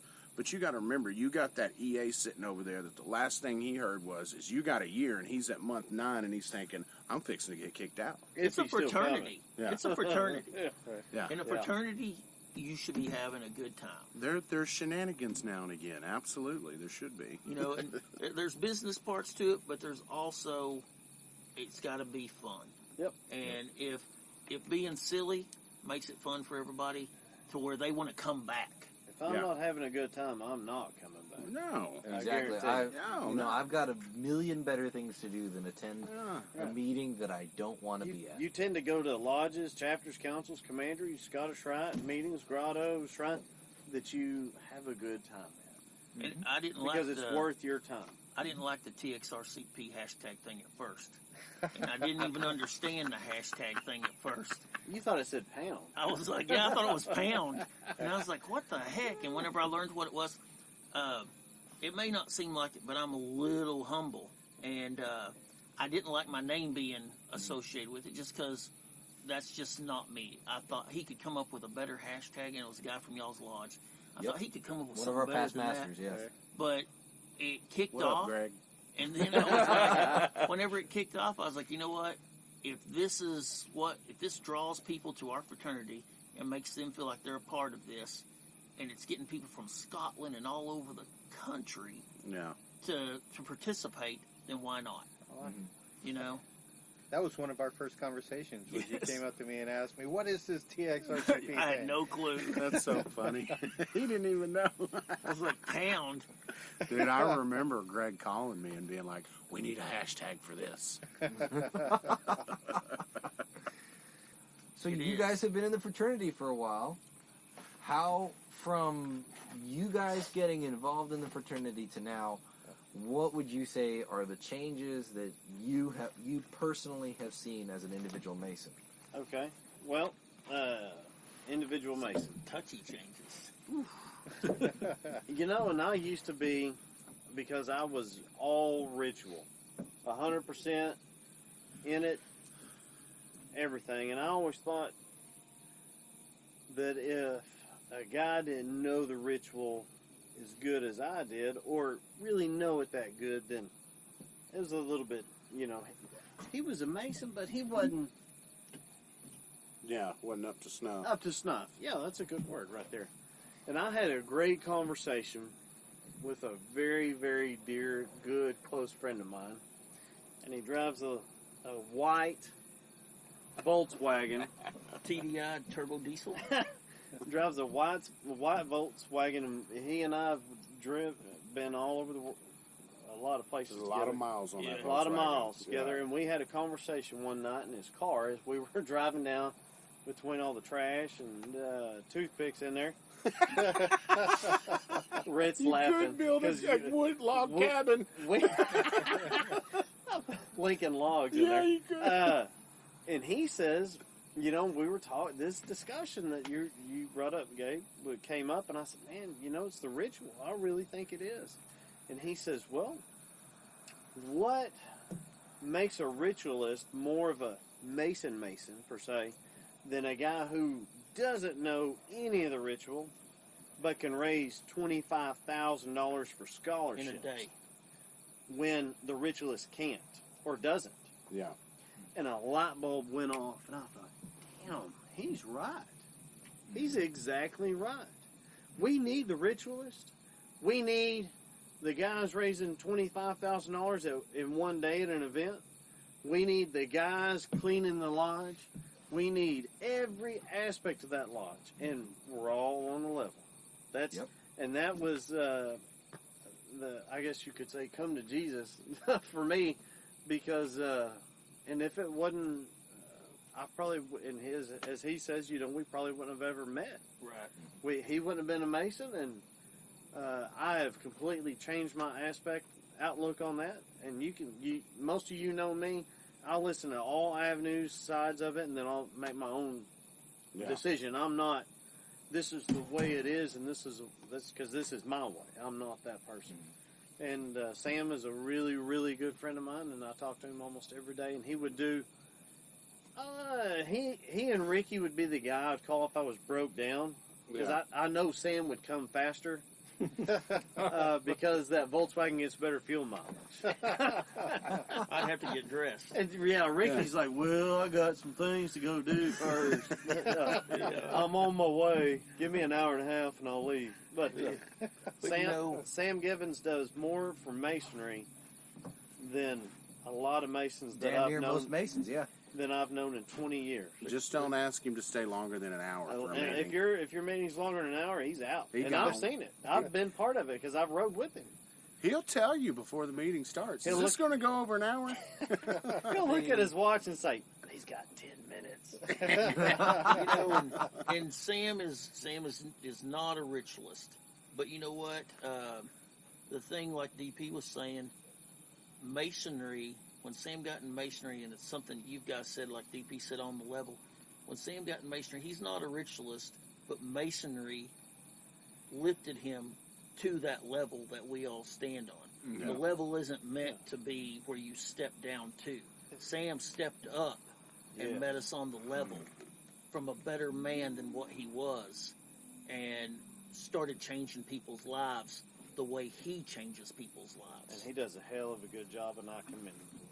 I am absolutely going to steal that line and consider it stolen, because that is like my one aha moment of the night. The whole the level isn't something you step down to, but it's something These guys every came Mason up with has it to in step one of their into. podcasts. It's stolen. I'm sorry. Copyright plagiarized. Right. The Y'all need to work. trademark that right there. So because I that is actually, some brilliant and I stuff. actually can't because it's from a 33rd out of Utah. But I created. What is it with all these bright people saying smart things? And We can still make a T-shirt out of it. No, and I actually created Can you make a pair of boots like that? like an Instagram Step post up. style We can graphic put that for up. that. The Yeah. exact phrasing is the level is not something you stand on, but something to strive for. So yeah, That's some brilliant stuff there. it's one of my favorite concepts. We're all lifted up to that level, and Sam's a great example of that. As long as you're aiming for it, you become a better person. I had similar epiphany with Sam. I was the same way. Because Rhett, you and I are I a was lot the alike. same. Yeah, I was the same way. It's because A both lot of of y'all are nerds. You're ritual Well, we nerds. came up in that time that Yes. that was the only thing I had to prove my worth as a Mason. I was nobody before my A certificate. Although I knew the work before I got the certificate, and I was helping in degrees. But once I got that certificate, it was the culture that you I tell- quote unquote grew up in. I right? tell people all the time, I say, me knowing the work or a person knowing the work doesn't make you a Mason, but it gets you get respect. It was night and day. It's living the work and understanding the work That makes you a Mason. Yeah. So, follow-up question to that one. So, as individuals, what the changes you've seen, what are the changes, since you've gotten in, that you've seen in the craft? Is he trying to get us kicked out?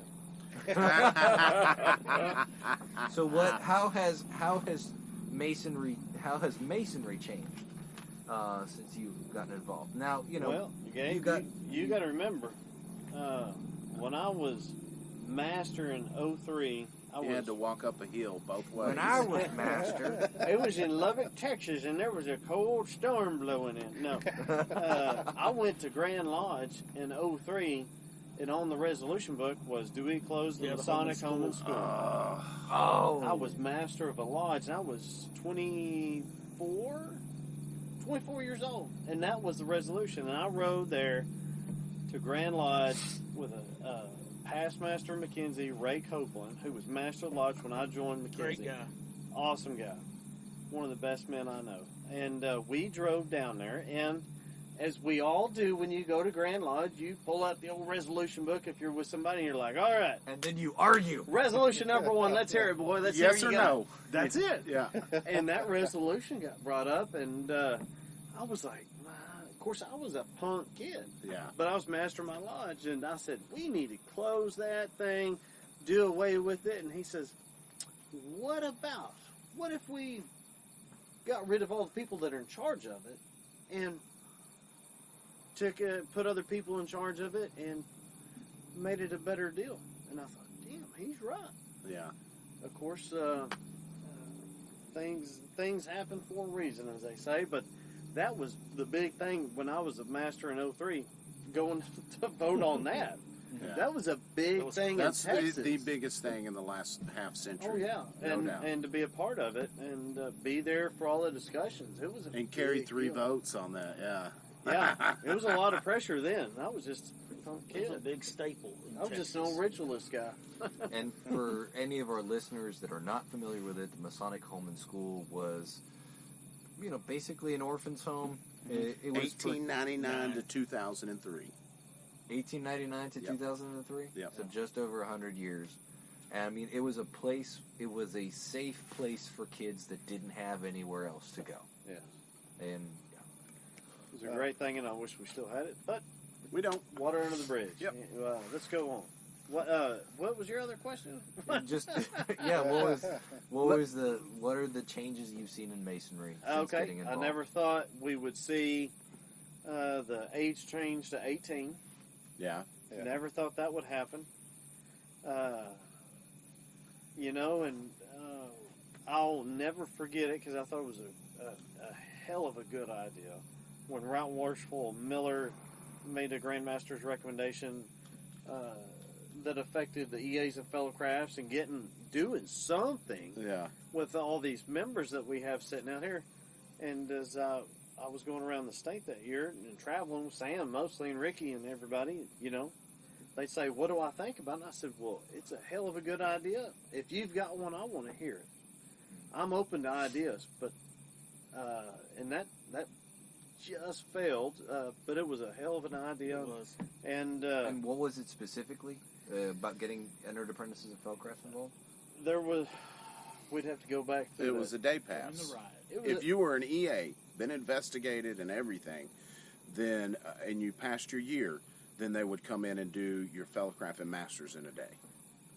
But was you a- had to be already been investigated as an EA. and buy an endowment. I forgot, or there was No endowment. no You paid a endowment, fee okay. for it that would go back to the lodges. Yeah. But whenever that was argued at Grand Lodge, I never heard anybody else come up with an idea to do anything about it. It's kind of like my dad said, if you don't like the way somebody's doing something, do it yourself. Mm-hmm. And I commend Right Worshipful Miller for that. It was at least it was an idea. But that's not the way we've done it before. Yeah, I'm not super keen on that idea because it reminds me too much of the one-day classes and So So, on Gabe, your I want to one-day ask class, you, what's your idea? No, I'm joking. no, I mean, That's another discussion. my idea is not do that with them. So we just contact the 6,000 EAs and fellow craft sitting out there and say, hey, where the hell have you been for 20 years? Actually, Why yes. don't you come on back? Give us your money. Give us your $50. And come back and we'll teach you what we forgot to teach you. We'll get you raised real quick. Yeah. Well, and I think actually, and it's not automatic, so it's like, give me your $50 and we'll think about it. Yeah. Well, I think it kind of goes, though, to one of the things that we don't ask people is, hey, what were you looking for that you didn't get? Because we lose track of these guys, and something happens where we say, hey, you left. Clearly, you petitioned, you got your EA, there was something you were looking for, right, and you didn't find it. Yeah. You don't have to come back. But what were you looking for? Like an exit interview. Yeah, like an exit interview. Yeah, those are So- always filled out. If anybody's ever been in that position where they have to fill that form out to get their last check, Yeah. Yeah. sucks. No, 111. It's horrible. Yeah. So in your opinion, if a guy doesn't go through the normal way, then he will not make a good Mason. No, absolutely not. I think there are... Because you said about the one-day class, and I know guys in Texas that have went through pretty quickly, and y'all know some of these guys, but y'all wouldn't know if they went through quickly or not. I'm not saying that at all. Extremely active. I'm not saying that at all. I think there is no distinction between Masons and one-day Masons. That's not a distinction that exists. Even just from statistics-wise, in states where they do one-day classes, they have the same level of retention for guys that went through the one-day, that went through the traditional method. I think there's no such thing as a one-day Mason. Sure. There is a Mason who got his degrees in one day, right? Like,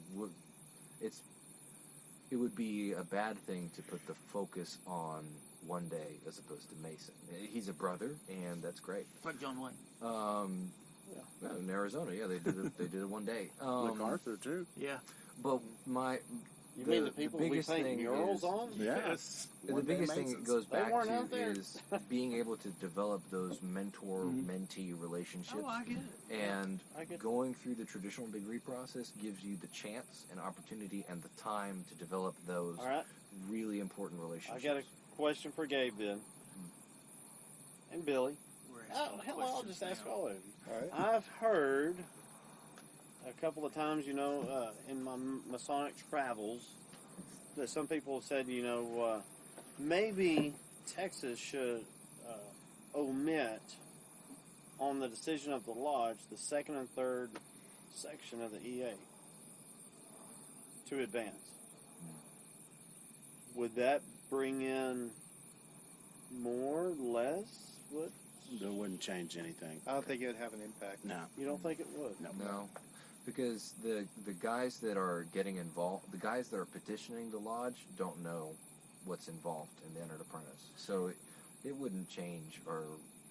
Yeah, I think what he's asking is, would it change of guys going through? Oh, It would you're talking about throughput? speed the process up for the guys that are going, but the guys that aren't going to go wouldn't.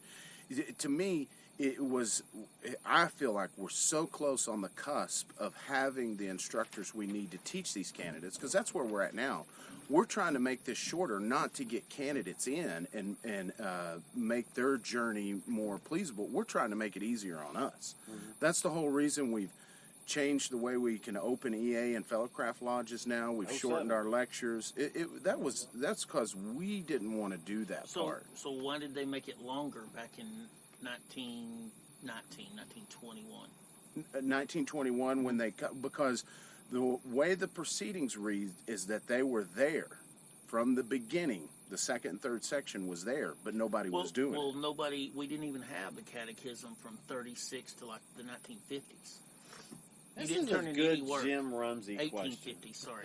Yeah, 1850. Yeah. There was no law that required it. They were there, but there were lodges that weren't doing it. I mean, you talk about you would go from East to West Texas, you're going to get 2 totally different rituals. And you're still going to get that today. Yeah. Yeah. I'm just saying. Jim gave a great presentation where he was talking about how and I cannot remember what year this was, but I think it was in the 1800s, and he was talking about the Committee on Work and the development of standardized ritual and the development of when we went from district lecturers to having Committee on Work members that taught this stuff to eventually having district instructors that assisted the Committee on Work. Sure.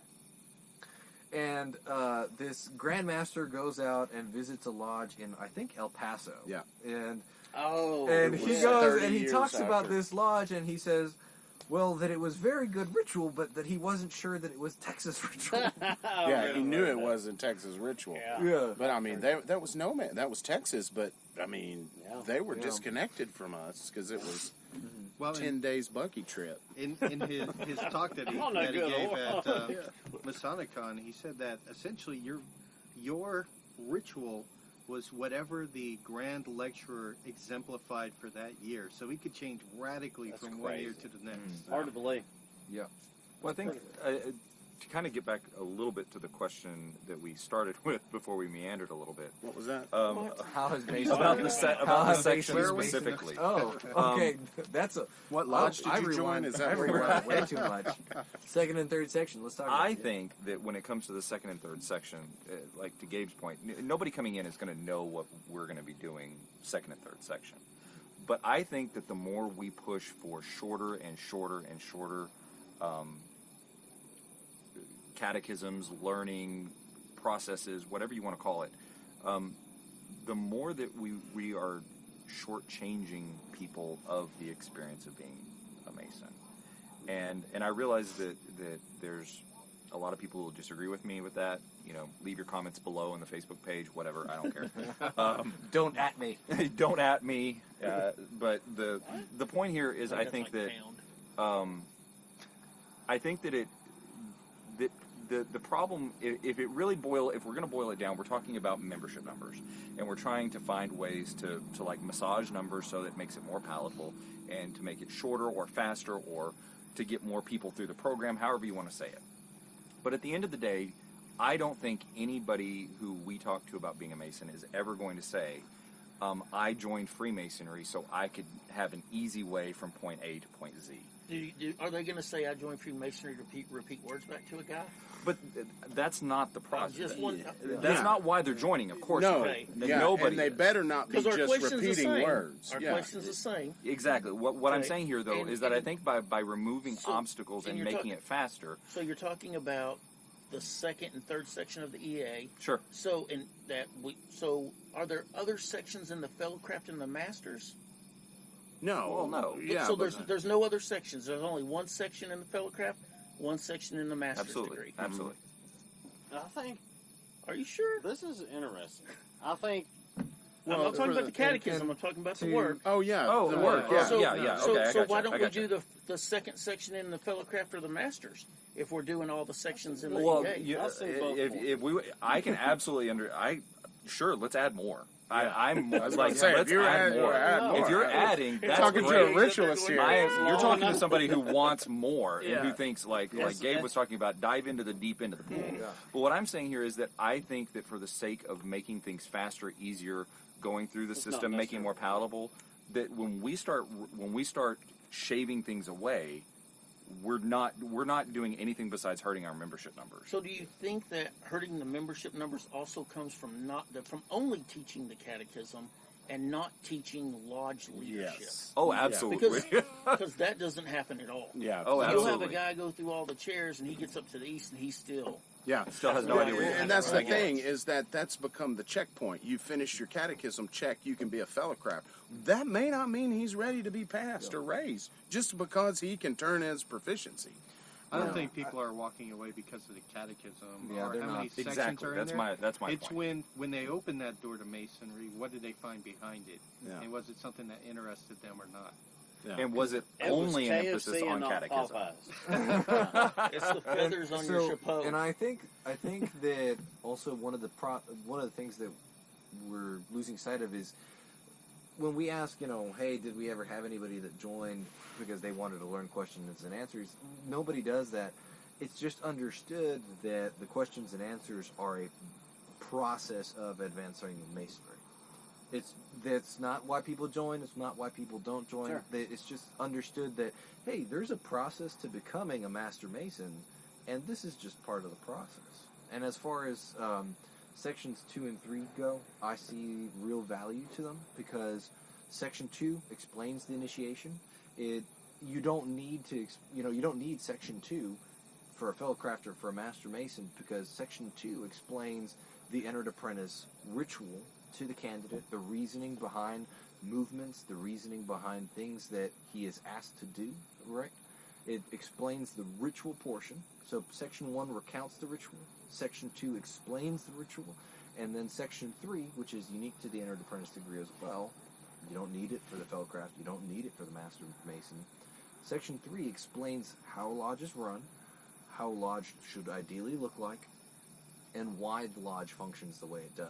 And then after we do all that, we tell them they got 1 year. Yeah. What else you got? I would even say that we should have a second and third section for ideally for maybe with more fellow craft and advanced master. Yeah. But that's another subject for another day. Yeah, I mean, the way I look at those sections, by the way, for myself, the way I explain it to my own son when we go through it is, number 1, the first section is what happened. The section 2 is why did it happen. Section 3 is background about why we do things the way we do it. Yeah, and I would say what, why, and how, not for the ritual, but for the lodge. Right. 3 is how of the lodge. So what of the ritual, why of the ritual, how of the lodge. Yeah. So you guys have traveled all over the state, and you've been both very active with craft lodges and the York Rite. And so you, DP, earlier we were talking about this, and one of the questions we have written down is, how many trips would you say that you've taken?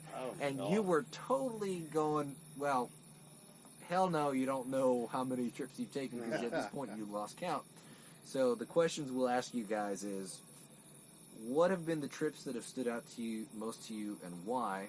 Best trip, worst trip, craziest trip. Oh. Okay. And you want to go first, or you want me to? Okay. Best trip ever. And it kind of...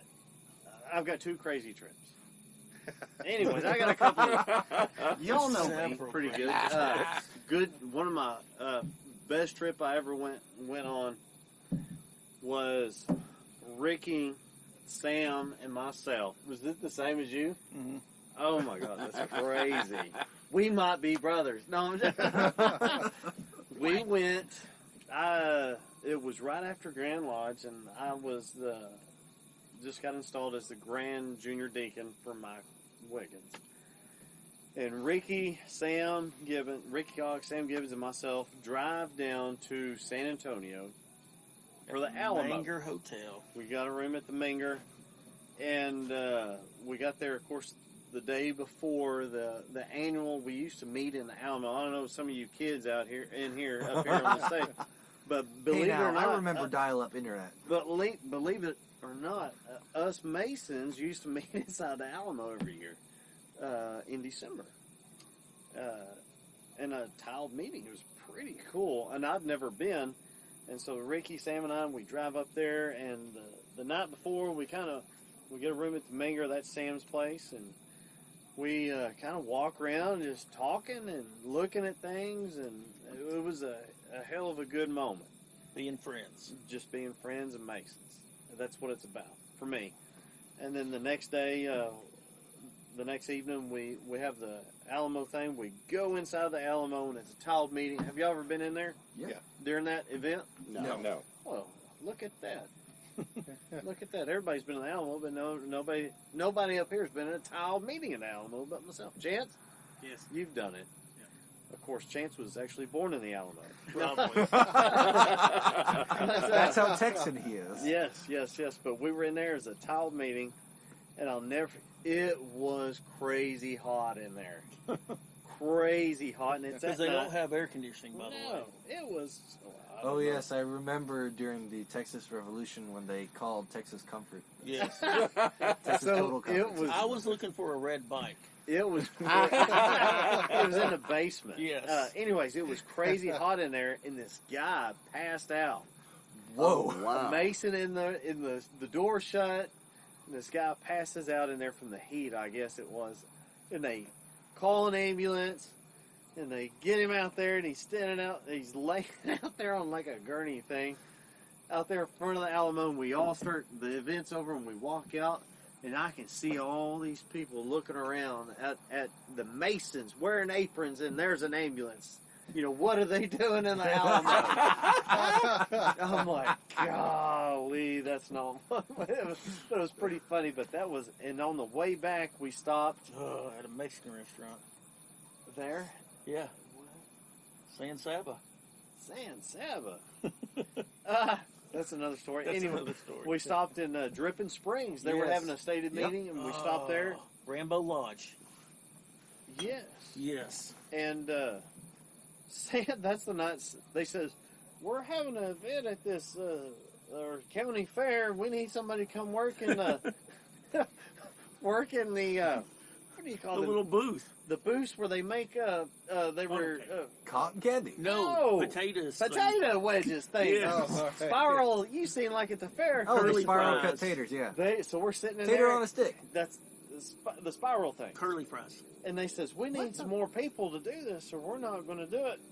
And I'll be damned. Sam Gibbons like- says, I'll do it. I'll be here. I'm coming back, and What? I'll do it. I kid you not. And I looked at him and said, are you crazy?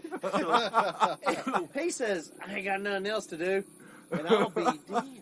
He did it. He came back and worked in Yes. that booth and had a hell of a time. We went to Rainbow Lodge, and we had eaten before we went to this lodge, okay? Yes. We ate. We get there. They were so freaking hospitable, and they had food from their garden stuff. So they had It was like awesome. greens and turnips and all kinds It of was stuff. amazing. Like And- real fresh food. Yes. Yes. Oh. So I'm eating, and I'd already eaten, Oh boy. and my belly was like huge, and I was hurting so bad. And we got in that little bitty car of Sam's, and I was going, I just don't know if we're going to make it all the way back. And then another crazy trip. We were going to Houston, and I was making myself available that year. And For Grand Council. For Right? Grand Council, that's correct. And I had put my truck in the shop. I had a Dodge Cummins, and I had put it in the shop and had this lease truck. And I said, damn, Ricky, why don't you drive? And it was, and Ricky's like, okay, so Ricky, how many of y'all have rode with Ricky?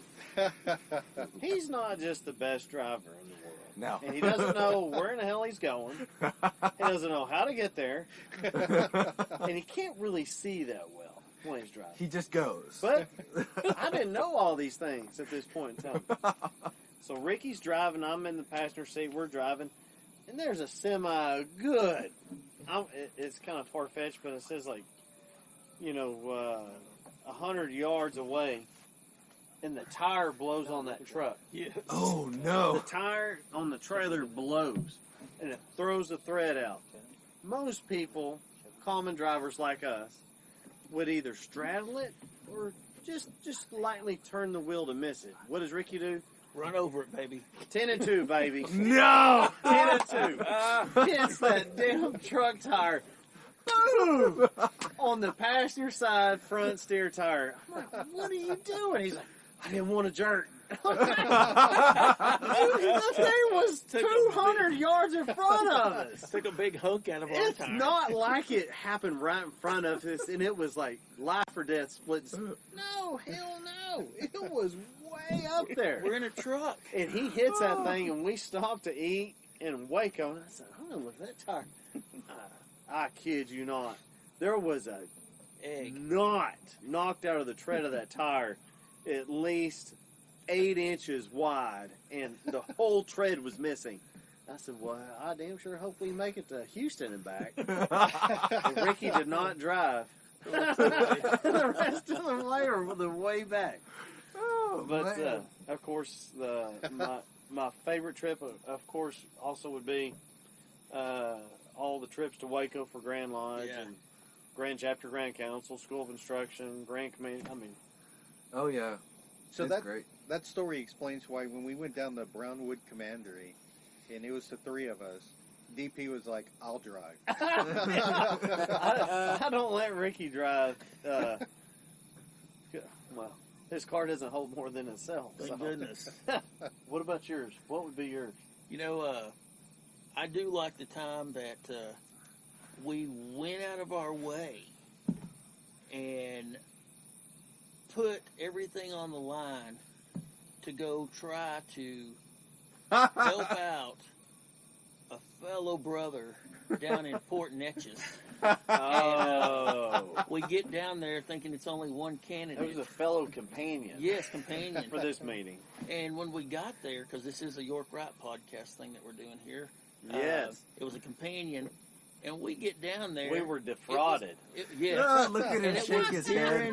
It was during the weekday. So, you know, we're driving from Weatherford to Port Neches, or whatever they call As far it. south as you can go. Yes. Natchez, he says. And we get down there and we're like, hey, we're here. And we're both working in this degree. And we had already talked about, hey, we He's can shaking make his head it so back. hard. yeah, we can make it back. We can drive Because back. we've never not driven all the way back except this time. And they had 7 candidates. No, but this particular person, particular companion, Chance, says, Who may or hey, may not be in the same we got room. this degree, come on down. So Ricky does Master Overseer, and I was doing Senior Deacon for this Mark Master degree. And we get there, and may have been a long drive all the way down there, and said, all right, who's the candidate? And all these guys are down there, and they're like, candidate? You mean candidates? I said, well, how many is there? And they said, 7.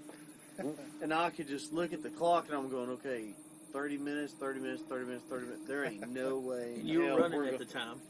I was making myself available. We left Port Neches. It was 11 something. It Yeah. was late. And we, Chance, what time Would was you it? like to defend yourself? no. Yes. So first of all, You're awful tan. Did you I told y'all ahead of time. No, this how is a many DP times. and Ricky deal. Well, when No you side defame the good comment. name of a brother, mate. First of all, I told y'all ahead of time there Why were are you 7. so tan? No. No. God bless me with this skin tone. You did not. Tom. I did. Y'all just don't remember it. Ladies and gentlemen, Second this of tan is all, brought to we you were today out- by Lash and Glow in South Lake, Texas. Second of all, we were done no later than 9 o'clock. No. Yes. You started Yes. at 7:30. No, we start at 7, and the proper pronunciation is 30 Port Neches, not Netches. Natchez. So this So, is It's so like do naked, not not believe naked. everything All that I know Ricky is- Cox and DP Payton tell you. It's not we, always 100% we were so factual. tired driving back that it was the only time we couldn't drive back, and we went down We put our lives To in our use- hands. Oh my to god. visit chapter and council down there, and we made it all the way back. Yeah. So It's- this is the only time we never made it all the way back. We had to stop at this seedy motel, It was bad. and I think they might have charged by the hour. And it was the Oh, only boy. place that was in Centerville, Texas. And man, it was like 4 o'clock in the morning. It was bad. It So- was shady. Well, Like and one light out in Yes. front of it, and that's it. We're like, But there was this old 2-story house in the background, and this window, there was this lady in this rocker. It's kind of weird. Damn. So, but I can see your math, right? Because the first section of the Mark Master, if you do it 15. individually, it's what? 15. hey, It's not 15. maybe the way y'all do if it. you got a in good Fort senior Neches, deacon who knows what he's doing, it's 15 minutes. I I would was tell you gonna say something. it's North closer to Texas, 20 we know how to 20 do it. minutes, yeah, I would say 20. That's closer to 20. 30 minutes is a little generous, but I would say 7 20 candidates. 20 minutes, right? Okay, so that's 140 minutes. So that's 2 hours and 20 minutes right there, just for that first section. Yeah. So Glad you're that's here, gotta be Billy. at Yeah, I'm good glad job, you Billy. are here, Billy. And we're not counting the time that it takes to grab each candidate and from your Get dining 'em room or prepared, wherever, all that stuff. so that Yeah. you can put them away. Yeah. So let's say 20, 25 minutes. 9:30 by the time you're done with section 1. That for all That 7, sounds reasonable. right, and then you still have to do section 2 and the lecture and the charge. Oh, yeah. And I know they're in a different time zone down there and stuff, but it was pretty rough. We just did 2, and we started at 6:30. Yeah. And we ended around 8:30. Yeah. So you're saying DP is right? I don't know if I want to say Don Paul Payton was right ever, but, you know. All I'm saying is I hear a lot of things. It's And like some that things old could be saying, there's two sides to every story, and there's the truth is somewhere in between. I think that applies in this situation. Chance makes it sound like there was not a man on the grassy knoll. Ted Cruz. As Cruz's we dad. all knew, it was Ted Cruz's dad. We going to Matador was another good trip. That Those guys were so appreciative when we came down there. We visited Turkey, and it was just a different atmosphere than being in the Metroplex and stuff. And we had a good time down there. Those guys were real hospitable. Billy Farley, Wes Yes. Campbell, all them guys. Man, I tell you, Masonry's It's that's not a good place. It's not just in your hometown. It's actually something that it reaches out to wherever you're at. It's part of it. So, we've had a lot of good trips. I can say that, myself, when Don Paul made himself available for the council, we went a lot of places. Mm-hmm. And whenever I made myself available for Grand Commandery line, we got 58 commanderies, and I visited 37. It's a lot. A lot. And they're all over. And Billy went with me to a lot of those, and luckily he drove because obviously my drive still is here. not... we're still here. And then we visited a lot of blue lodges. I would think that we've probably visited well over 300 blue lodges easily in the state. The Sam Gibbons has visited almost every single Traveling one. man. Yes. So we can't keep up with him, but we've been. It's been a lot of fun, and it's about the people you meet. Because if it wasn't for this organization, we wouldn't have got to go to these places and meet these people. And now we're friends with them forever. Mm-hmm. The guys from out there in West Texas, they'll come here, and we've met them for breakfast before. Yeah. And it's like you've been friends with them your whole life. So that's the best thing about traveling. Yeah. If you're just I staying love in seeing your... the guys from El Paso at Yes. especially at AMD Day. Mhm. The brothers from El Paso travel real well. Yeah. And it's great. I love And it. I believe that Masonry is starting to get a lot of excitement, especially with younger guys, because you see guys from El Paso. Back in the day, El Paso was a strong Masonic area, and now you're seeing these guys come out of El Paso, come out of Hidalgo area, out of the valley and stuff, and they're coming over into Texas, further and deeper into Texas, to meet all of us. Yeah. And build those bonds and those friendships and those relationships, and all that does is strengthen Masonry as a whole. We have You a look at- candidate coming up from Laredo for the York RITE Festival here in Fort Worth. Look at Masonry and the Panhandle. Those guys, we're used to traveling. Yeah. I mean, I would drive from Lubbock to Kittyquay to go to lodge because I enjoyed the guys up there. I enjoyed that atmosphere. Of course, now we're consolidated with Matador, but I went to lodge in Memphis, Clarendon, Kittyquay, Matador, and we're talking an hour and a half, 2.5 hour drive. But enjoyed it every bit of it. But those guys are used to traveling to go to lodge. You don't Not have a like choice. we are in Tarrant County. You can drive any block and there's a lodge. You don't have a choice in the Panhandle. Yeah. You have to drive. Yes, sir. So what lodges and what Masonic events would you say that every Mason, or every Texas Mason or every Mason just in general, should put on their bucket list? I wish you young kids could have gone inside the Alamo. I do too, DP. You whippersnappers, that's what you I- millennials, whatever you are. I am going to wipe my tears away with my avocado That was toast. a very, very, very, very cool event. I'm not going to say we initiated Pee Wee Herman or not, but Y'all weren't there, so y'all wouldn't know. But It's a secret. The Alamo was a very cool atmosphere. Very cool. Very neat. Well, and it's kind of a small building too. How many people can you fit in there? We had it in there. I mean, it was packed, but it was. You get in there and you say the Pledge of Allegiance, and kind of like at Grand Lodge or Grand Chapter, Grand Council, Grand Commandery, and everybody says, so mo to be at the same time. You're like, whoa, Yeah. that's pretty cool. Yeah. I think everybody needs to go to Grand Lodge too. It's surprising to me how many Masons in the state of Texas have never been to Grand Lodge. And it's not only is it a beautiful edifice, but it's a lot of history there, even hanging on the walls. That was the men who made this fraternity for us. They didn't make it for themselves. They didn't make it for what was happening right then.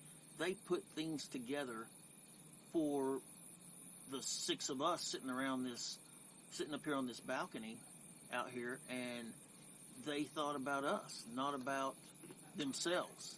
And, it's one of those things where we as Masons, we don't need to do things for Masonry for ourselves. We need to do things for our kids, for our grandchildren, for our great-grandchildren, because that's what was done for us, and the evidence is hanging on the walls there. And I'm shocked at how many Masons have never been there. And kind of like Reese, go to all the events you can, whatever it is. Goliad, Gonzalez, go to all of them and take it in as much as you're capable to let you and your wife. Shameless plug. How about Texas Masonicon? Texas Masonicon, 2020. yes. I think something's on the agenda. Yep. Go to that for sure. That's going to be that thing gets bigger and bigger and cooler every year. But lodges, the lodge first. If I had to pick a lodge to go visit in the state of Texas, I would recommend Phoenix Lodge number 275. Little self-promotion. For sure. That is the number one on the bucket list, but That's a cool lodge, though. I like a lot of history in that Yes, lodge. the history. And being history people, Ricky and I are both big history guys, but I really liked Matador Lodge. Yes. I like their lodge room. When you go upstairs, it's on the corner there in downtown Matador, Texas. And it has the ceiling fans up there that hang down from the ceiling. And there was an old story that Right Worshipful Leonard Harvey told me at Grand Chapter, Grand Council, when we were talking about Furman Vinson, who's a past Grand Master. You know who Furman Vinson was? Yeah. Okay. I've read his bio. Okay. Making sure. From Flomont, Texas, but he was he was Grand Master in 79, I believe. 1979. And he was doing his homecoming there at Matador Lodge and had staffs and going up there. And the guys, of course, Furman was a World War II veteran, Marine, I believe. And the staffs hit the fans and old Furman hit the deck, man. Hit the ground. Oh, no. As Leonard Harvey said, he could write a hell of a good book on all the stuff he knew on past Grandmasters. But Matador Lodge, you go up there, they have the cool old square and compass all over the ceiling. Not just one or two, but the whole ceiling. It's a huge lodge room. It's when you walk in there, it's like walking into a lodge in 1924, whatever. And the crazy thing about that is, like, there are bigger lodges. There are lodges with more people in them. There are probably prettier lodges. But whenever we went there and we installed those guys, it was like one of the most honored things that could be bestowed upon us, because they called us from here. They could have picked anybody they wanted. And we drove out there and we installed those guys, and that was a big honor. And most people don't even know where Matador is. A lot of people wouldn't even think about visiting it, and it was one of those things where you knew you were there for the right reason, and that those guys considered you their brother. And that's really important in this fraternity and in our society. Go see Phoenix. So, go see Phoenix. Go see Matador. Okay, but I think if you're driving around and you're on vacations and stuff, and you're going through these little towns, because Texas is huge. Look, they got the Amity app and other other things that you can. You can use the look Grand at. Lodge thing Yeah, now. the Grand Lodge Yeah, the locator. Grand Lodge locator. That's and very cool.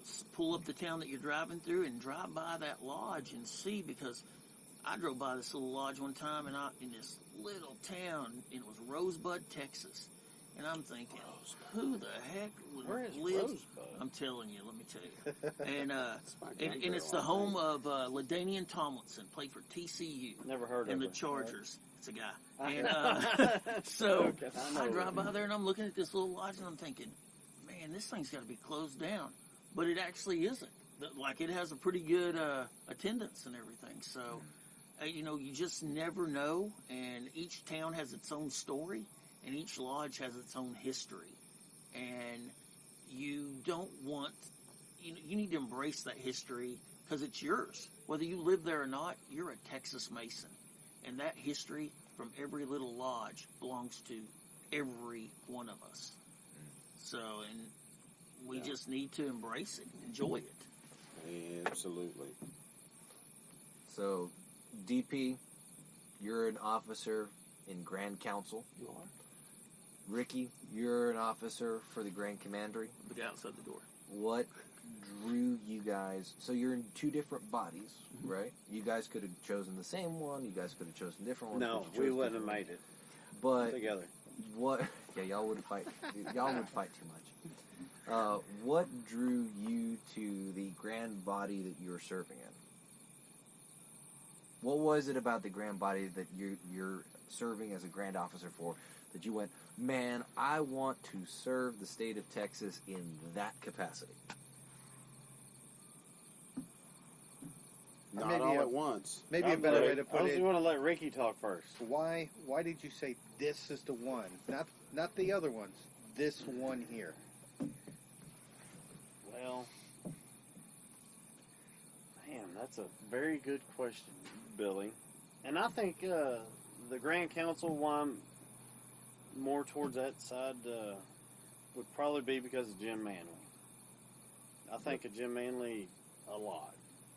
He's, whenever I joined the York Rite in Lubbock in 2003, now, really didn't know anything about the York Rite. I knew the Scottish Rite was on Avenue Q there, but didn't know, we didn't have people like we have in the Metroplex that were like, you're a new Master Mason, here's your petition for chapter, council, commandery, and here's the Scottish Rite. We have a reunion next month, by the way. We didn't have that there. We, and that's probably why I didn't join until 03, the York Rite, but I was raised in 2000, so I knew I wanted to do something. I was master in 03 at the same time. As I joined the York Rite, I decided to go to the York Rite, which used to meet in the old Yellow House building, downtown Lubbock. Huge lodge, very cool. And went in there and moved to Weatherford, kind of got active there, and about that time, Weatherford lost their charter and chapter and council, so we didn't have one. We had a commandery. Weatherford Commandery still had a charter, barely hanging on. But one night after commandery, I think I was junior warden that year, and I told Howard, I said, all the guys that were coming in, we were supposed to get into our commandery, were joining other chapters of council in the Tarrant County because we didn't have one. And the guys, if you join somebody's chapter council, they're like, well, you need to join our commandery. Yeah. It's just, It's a pretty streamlined it process. is. Yeah. You need to join Worth or Southside or whatever the case may be. And I told Howard, I said, well, we're going to die.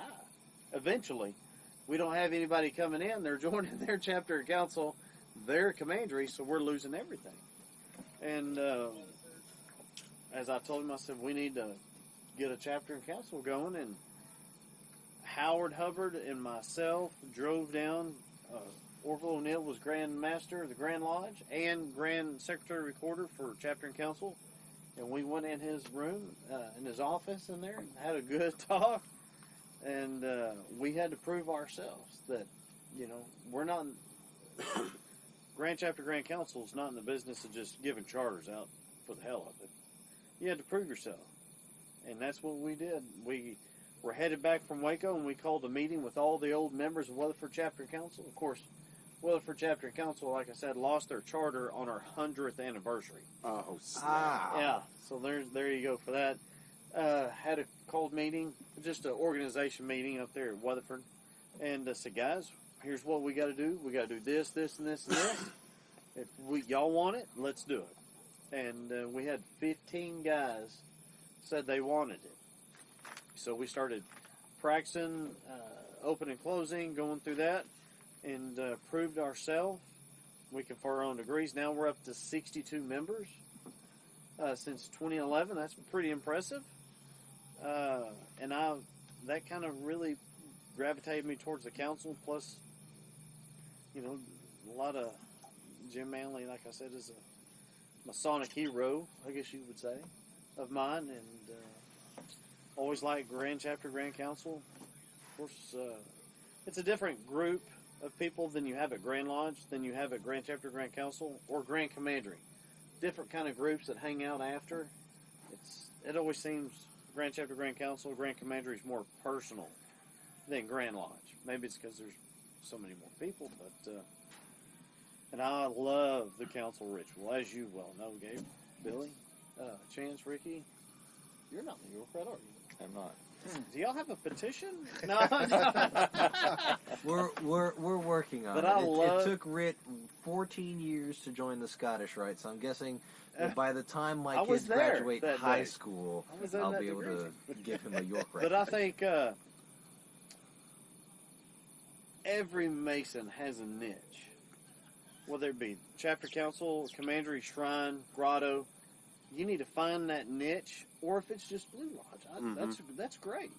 But you need to find that niche, and that'll help keep you more active, involved in all of it. Besides just, like Ricky used to say, I'm watching this TV show, whatever, I'm going to skip tonight, and then the next month's like, well, I didn't go last month, I'll just stay here. Find that niche, whatever it is, and but I'd say the degree work, and then how we fought so hard to get our chapter and council going, and I love the council ritual for sure. So, Ricky, what was it that drew you to commandery? So, like I told you, I went through the Blue Lodge, and the first thing you told me is, don't join York Rite. It's not going to be here in 5 years. And it's in 2001. And they pushed me to the Scottish Rite and the Shrine. I went through the Shrine when it was hot, which was a lot of fun. And I just basically did Blue Lodge stuff. And I love the Blue Lodge. Blue Lodge is a lot of fun. A lot of good people doing it. A lot of good people teaching you good lessons that you can use in life. But I just felt like there was more.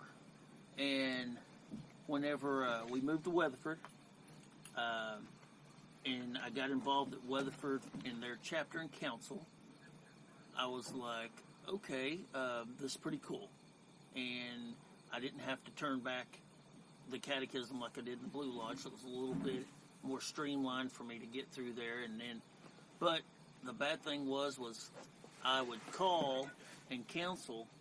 I'd be like, hey, I'm working, because it was just me then running my company, and I didn't have guys that worked for me. And I'd call and I'd be like, hey, I can't make it. I'm still working tonight. And now I look back and I feel bad because those guys all were up there waiting for me. So I went through the commandery, and I really liked the chapter and council because it was kind of like Star Wars. You looked back once you got to the, because it's all reversed. And I started understanding what happened to me in the Blue Lodge. And, and I've heard things of people say, oh, all you need to learn in York Rite, you learn in the Blue Lodge. That's not true at all. Everything that you learn in the Blue Lodge, you actually learn what it meant if you go into the chapter and council. And so the Blue Lodge started making more sense to me. And the chapter and council, because there are things in the Blue Lodge that you don't even think about unless you go in the chapter and council, and then you're like, that's why that happened. So it really made me a better Blue Lodge Mason. And then whenever I went into the commandery, Weatherford Commandery had about 47, 49 people in it. And the chapter and council was kicking off, starting to get good. But it was tough. It was really tough, and it was a place where whenever I first went, I was like, oh my goodness. Of course, y'all talk a lot about chamber reflection and stuff in the Commander. We have that. And whenever I was in there, I said, this is what I was looking for.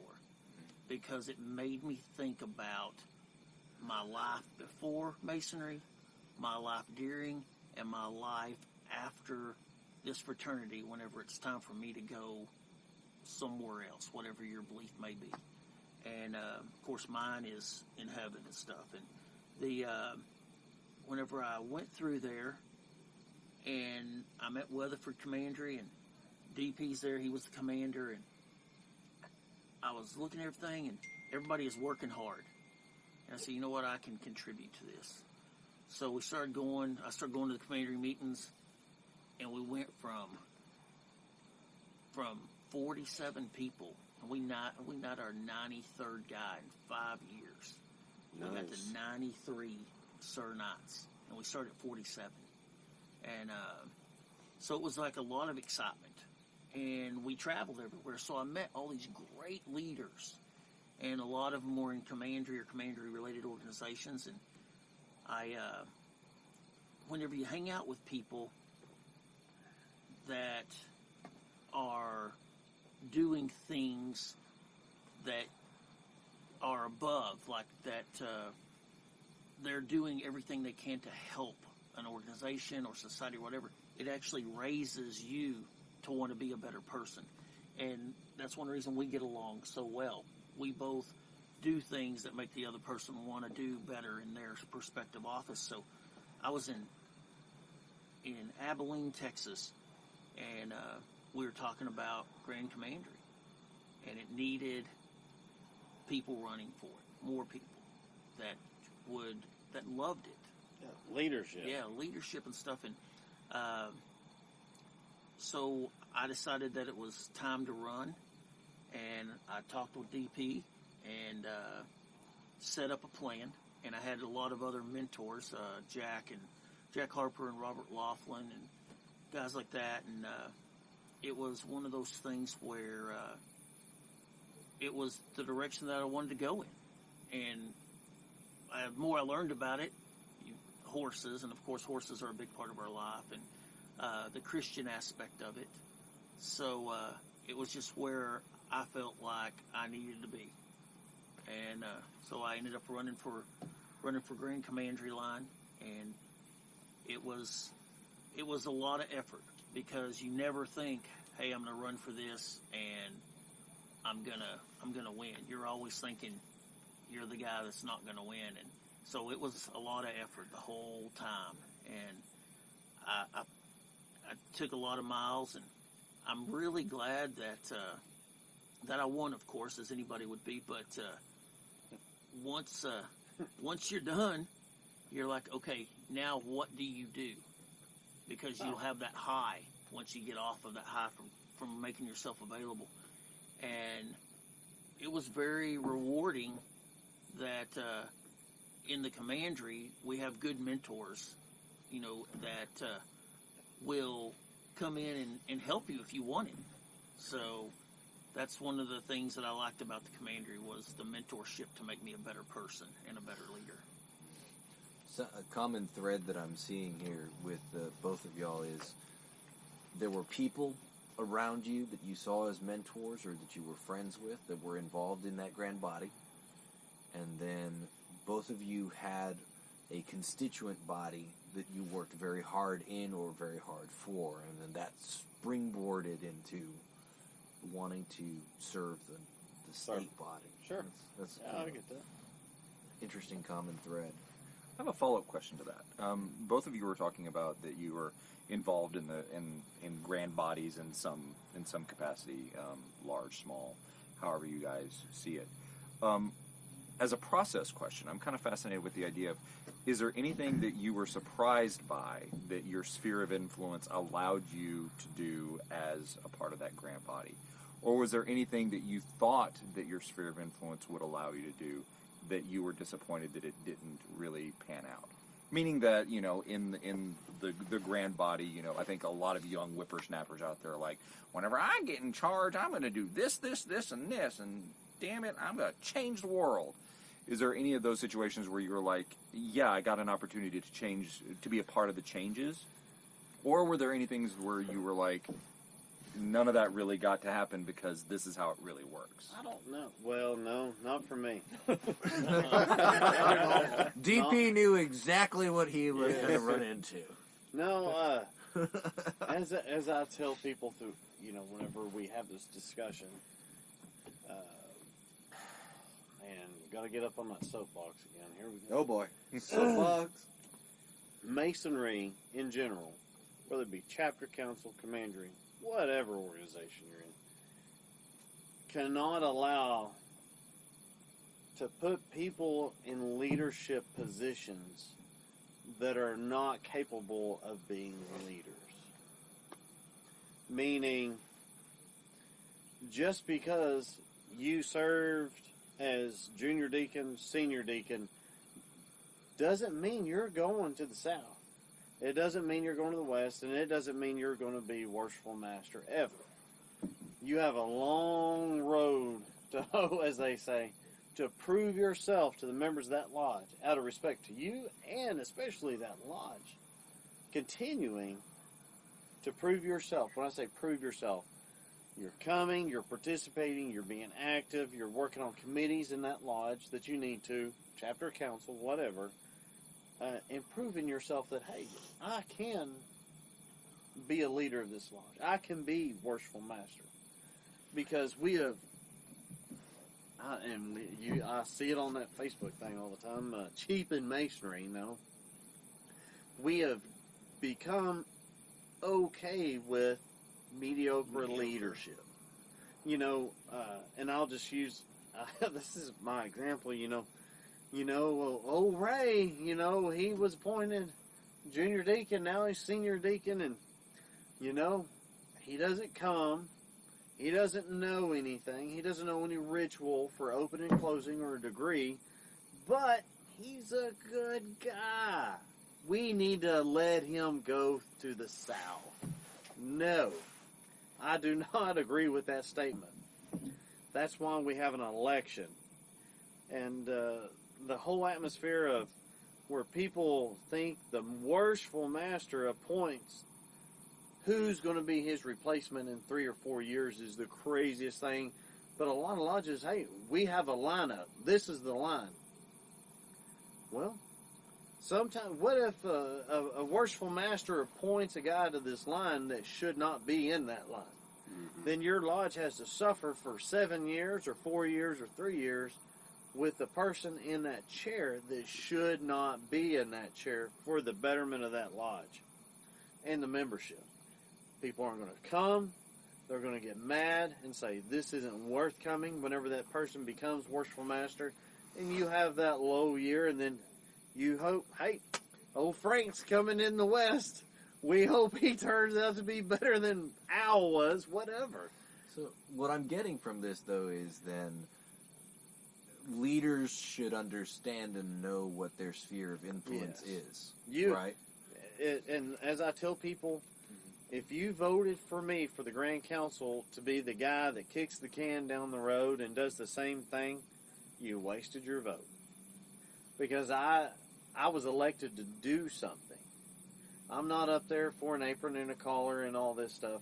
I'm up there for the betterment of our fraternity, especially the Grand Council. That's my goal, to make that place, to make that organization a lot better than it was whenever if tradition prevails in December and I'm installed. You know, I've got a lot of goals, a lot of plans, been planning for a long time, and got some great ideas. And I hope it shows whenever we're having this discussion this time next year. We'll see. Power Hour Part 2. Yeah. So on my end, as you know, it's a little different due to the fact that my line is 10 years that I'm in. 10 years. And people go, why are you in a line for 10 years? I got to do something for 10 years. Why not do something I like? Yeah. You know, I'm going to be here anyway. I'm going to be in it. the organization needs people running it. They, obviously, a decent amount of them think that I will make a good leader. I didn't join the commandery to go through a 10-year line to just wait to do something as Grand Commander. I didn't join the Grand Commandery line to just be the Grand Commander one day. I joined the Grand Commandery line to be the best darn Grand Sentinel in the state of Texas, because I'm the only one. You know, and next year, if tradition prevails, I'll be the best dang Grand Warder.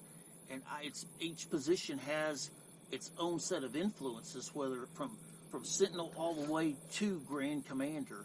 It has its own set of influences instead of just sitting there waiting in the line till they give you that jewel and make you the Grand Commander of Texas. There needs to be things happening way before you ever get there, because if not, there's a reason for these other positions. And those positions are, you know, you have influence on people. You need to be out there. You need to be making the Grand Commandery, you know, like Coke, you know, they get out there and they push their product. This is your product. Whether it's the Grand Council, the Grand Commandery, the Lodge, whatever, it's a product. And your job is to promote it. And especially if you're a Grand Officer, whether you're the Sentinel or whether you're the Grand Commander or anywhere in between, you have the same job: to promote this organization, to make it better, to build excitement so that people say, I want to be a part of that. Your job's not just to sit there and wait till you're the head guy, because they elected you for a reason. They didn't elect you just to be the Grand Commander in 10 years. They elected you because they wanted you to start making a difference right now and influencing people and making this fraternity a better place that will draw outside influence to make people say, what is that all about? Let me be a part of that. And you can influence people, whether you're the EA in the Blue Lodge, whether you're the High Priest, even a commander in a commandery, or even the Sentinel in a regular commandery. You should be doing the same exact thing. It's just your touch. The amount of people you touch is going to be different. You know, in your local organization, you're only going to touch a certain amount of people no matter where you're at. But whether you're the commander or the worshipful master or the sentinel or the tiler, you still have the same job to promote that organization. Y'all, like me and Billy talked before, everybody in a company is customer service, you know, because you're the company. Yeah. And that's the same thing with these organizations. Everybody has a duty to promote this organization that'll make other men say, I want to be a part of that. And your influence just changes as you go from your local to your state level. You have a broader influence. The problem is we need to not just ride through the chairs. We need to get out there and say, hey, this is my job. I'm elected to do this. You know, I'm actually elected to stand outside the door at Grand Commandery, but there's more to it than that. There's a lot more to it. You know, you need to be out there and be the biggest cheerleader for your organization possible.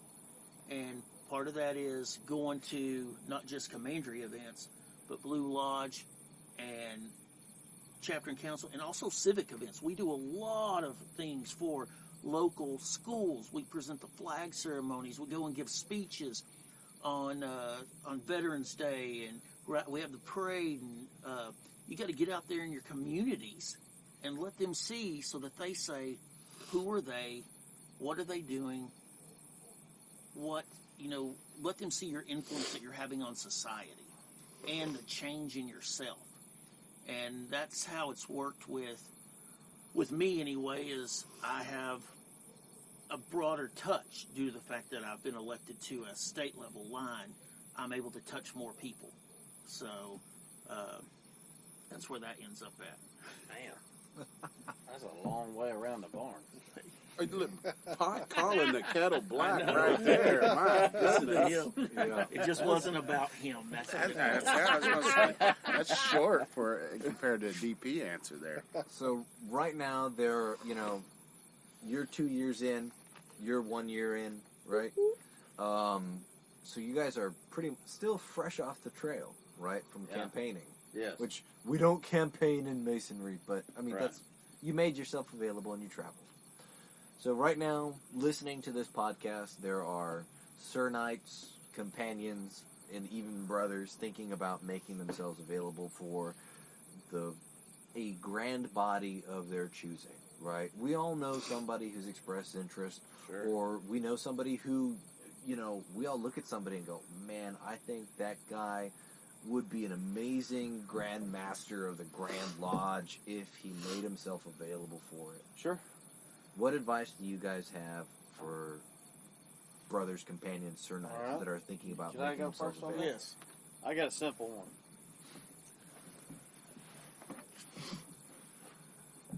Think of if you're going to run. It's gonna be good, huh? Everybody's leaning Think of forward how for this. If you much- could be in the room right now. And Ralph Worshful Underwood set a precedent on this thing. I mean, he went and went and went and did an amazing job. He did an awesome job that I don't know anybody could ever match. But think of how much it's going to cost you to travel around the state of Texas and see the people that you need to see. And think of how much it's going to cost you. Whether it's 5, 10, 20, 30,000, and double it. Because it's not going to be what you think it is. Especially if you travel. If you travel and get out and do what you're supposed to do.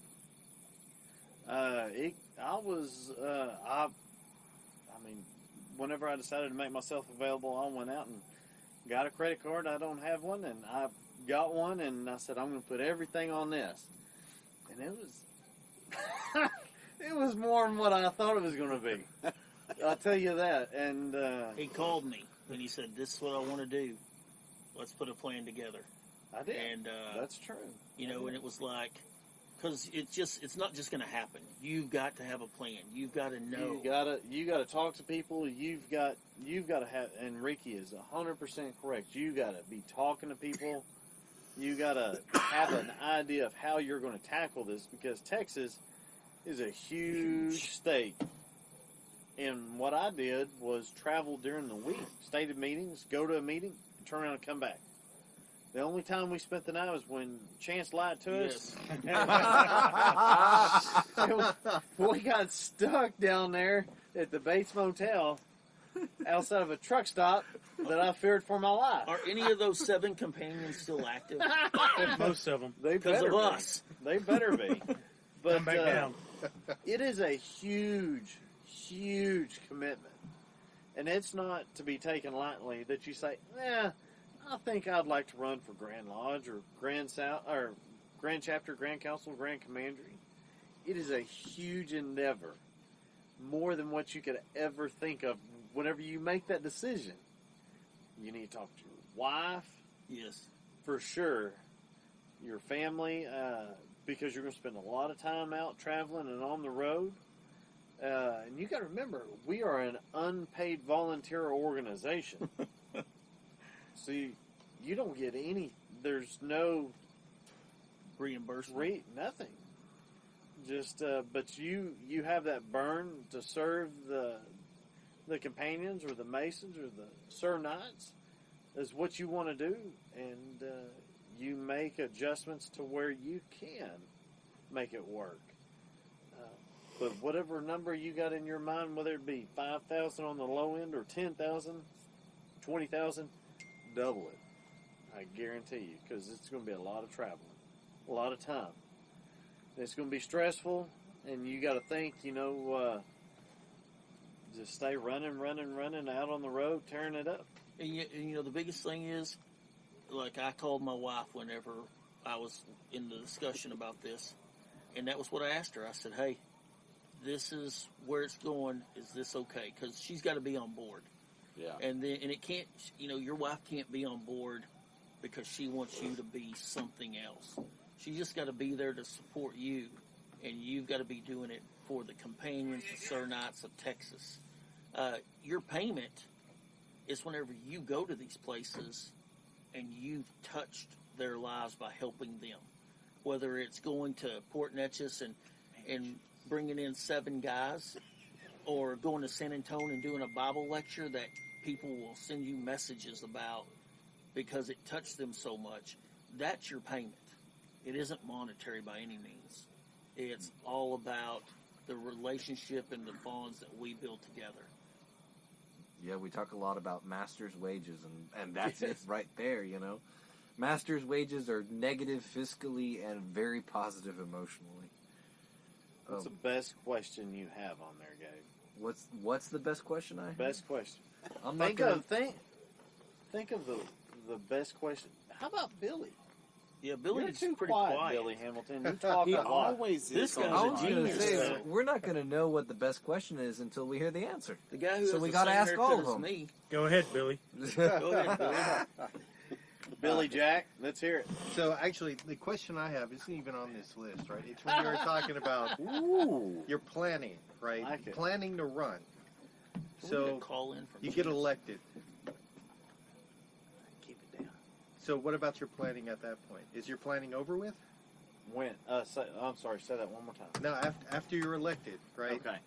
So what No. happens to your planning, right? I mean, because you made this plan, you traveled all over the And state. everybody's come out to you and says, "What would you do if you're elected?" Right. So, and at this point, though, you're elected to office, so you have X number of years until you have your session, whatever that may be, Grand Assembly, Right. So what would you say the time and effort that goes into your planning once you get that office? Okay. Well, a little different. Of course, Ricky's got 10 years to pick his hotel, go in debt, and Yeah, he has more expenses. more expenses. Myself, as soon as I got elected, I was super pumped up, ready to go, get involved, get everything going, and started planning right then. And still planning to today is August the 31st.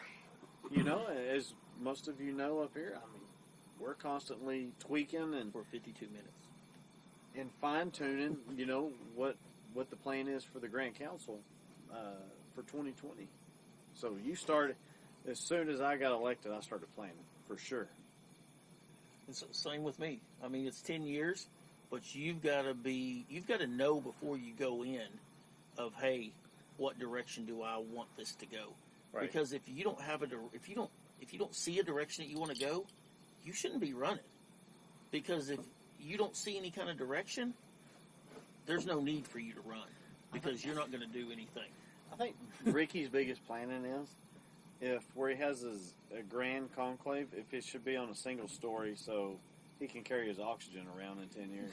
I'll still be in my prime, let me tell you that. I'll still be in my prime. So But I mean, there may be some out there who think, well, once you're elected to the Grand Line, well, that's it, right? You just wait until you're in the Grand that East. is a lie. If anybody has ever told you that is a lie. It happens, It also seems like there's a lot of, from what I'm hearing, that there's a lot of, the fun stuff people think about, the really, not so much the prestigious part, but the fun stuff that makes grand bodies seem desirable to be a part of it. And that's they have this idea of what that is, but they also don't think about what the things you're talking about, the expenses that go into it, the planning, the preparation, the leadership skills that you have to have, the things that are necessary that are not fun.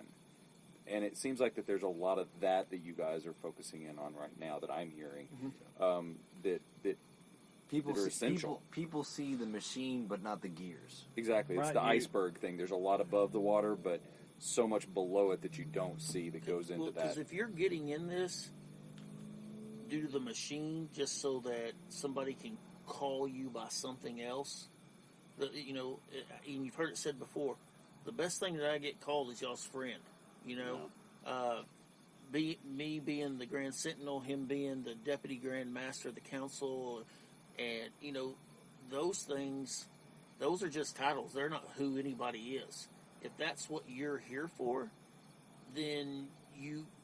It's not the right reason, because you know you're going to get those phone calls, those emails. People aren't going to like you. Not everybody's going to like you. Okay, Everybody voted for you. They're not going to like the decisions that you make. They're not going to like it because you might not get back with them in a timely manner. You know, in my case, my chapeau might be too big, you know, or my boots might be the wrong color, that kind of thing. But, you know, it's one of those things where you've got to be like, okay, I want to do this because I'm a servant leader, because I want to give back to something that's bigger than me. Not because I want a title or because I want Rhit to call me the Grand Poobah or something, or Fred Flintstone. You know, it's got to be for the fact that I want to do something for this organization that is going to not just help the people in it now, but help people, future generations. Where you read about people like he knows, like Jimmy Wilson and Furman Vincent and those guys changed Masonry. Those guys made men want to join. And you've got to be one of those kind of leaders, one of those kind of men that inspires people to be better than what they are. And if you're not, it's okay. But you shouldn't be trying to get a title. Yeah, it sounds like everything that I'm hearing, the advice is, most of what you guys are saying is take a really good, hard look in the mirror, talk with your family, and make sure that this is really what you want. You have the skill set to do it before you start trying to go down that road. Essentially, check yourself before you wreck yourself. Well, I never want to discourage anybody, but if you're gonna do it, you need to be doing it for what's best for the fraternity, not just what's best for you. When I made myself available for the council, I had 3 sons. I have Wyatt, Dylan, Jackson. I coach baseball. I coach football. My oldest son, I'm one of the coaches on a select team also. And like I said, I coach my middle son baseball. I work a full-time job. And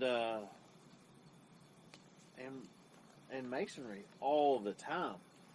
You know, it's 3 times a week. You know, that's a lot. Or more. That's a lot. This week could have been 4, but I had some other previous commitments. You know, my youngest son had surgery. Everything's good. But it's pretty interesting when I go to a lodge meeting and everybody says, "How's your son doing?" And of course, my wife is on Facebook all the time. Social media about our youngest son, Thomas. And I'll be sitting in a meeting and they says, "How is your son doing?" And the guy from across the lodge goes, "He's up to 7 pounds, 3 ounces." And I said, "Okay." And then this other guy says, "He did this for the first time today." You know, but you ought to read the comments, and it's amazing. The Masons that comment on the stuff for my son. It's pretty, it's amazing. You just need to look at it. And the best thing about that is it's not just, you know, one facet of just his son. You know, Masons are very caring people. They are. It's a brotherhood, like we know. But like today, Cutter, my son, he's down in Stephen F. Austin, and one of the guys down there sent me a message today saying, "Hey, I went and met your son today, and he ran for the Grand South a few years ago, and he sent me a message saying, 'Hey, I went and met your son today. I had a great conversation with him. He's a very good young man and stuff.' And he goes, I gave him my number if he needs anything. You know, Russell Brown, he said, if he needs anything, have him, you know, I told him he could call me because he's down there with him, or we're several hours away. And that's how Masons are. They care about your family, not just you. So, like you said, if you're going to run for a position, make sure you can fulfill your duties. If you get elected, and the time restraints that's going to be included in them. So as grand officers, you have duties, responsibilities, tasks to carry out. What's something that surprised you about the duties, responsibilities, required tasks when you became an officer, that you jumped into this chair, and you both of you had, I'd say from personally knowing you, both of you had a pretty good idea of what would be expected of you as a grand officer. What's something that you didn't expect that kind of surprised you? Didn't expect. Yeah, something you had to do or that was expected of you to perform that you went, oh, crap, I didn't know how to do.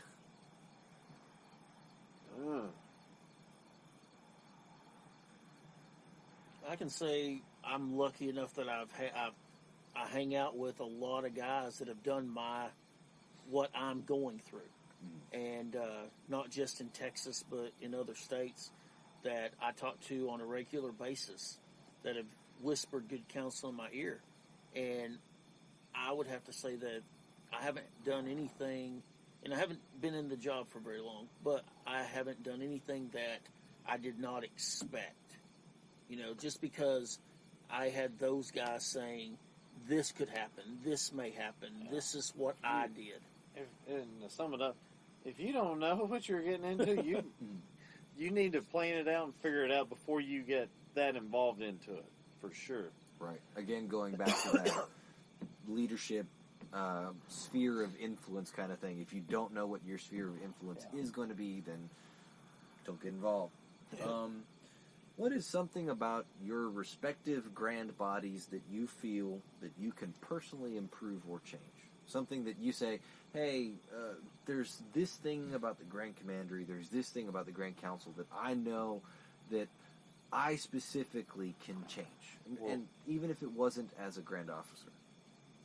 But, something that now as a Grand Officer you have more influence and ability to change. Just sit back and wait. I mean, it's going to be here before you know it. Spoilers, right? A couple of months. My goal is to give the councils the tools to be more active. Yes. And more participation. Like I said in the very beginning of this thing, 2-3 hours ago, whatever it was. 3 hours to ago. be more, to have more participation, and that's what it's all about, man. And we're going to help. Hopefully, the goal is to give those tools to accomplish that. It's going to be awesome. It's going to be a great ride, and I hope everybody enjoys it.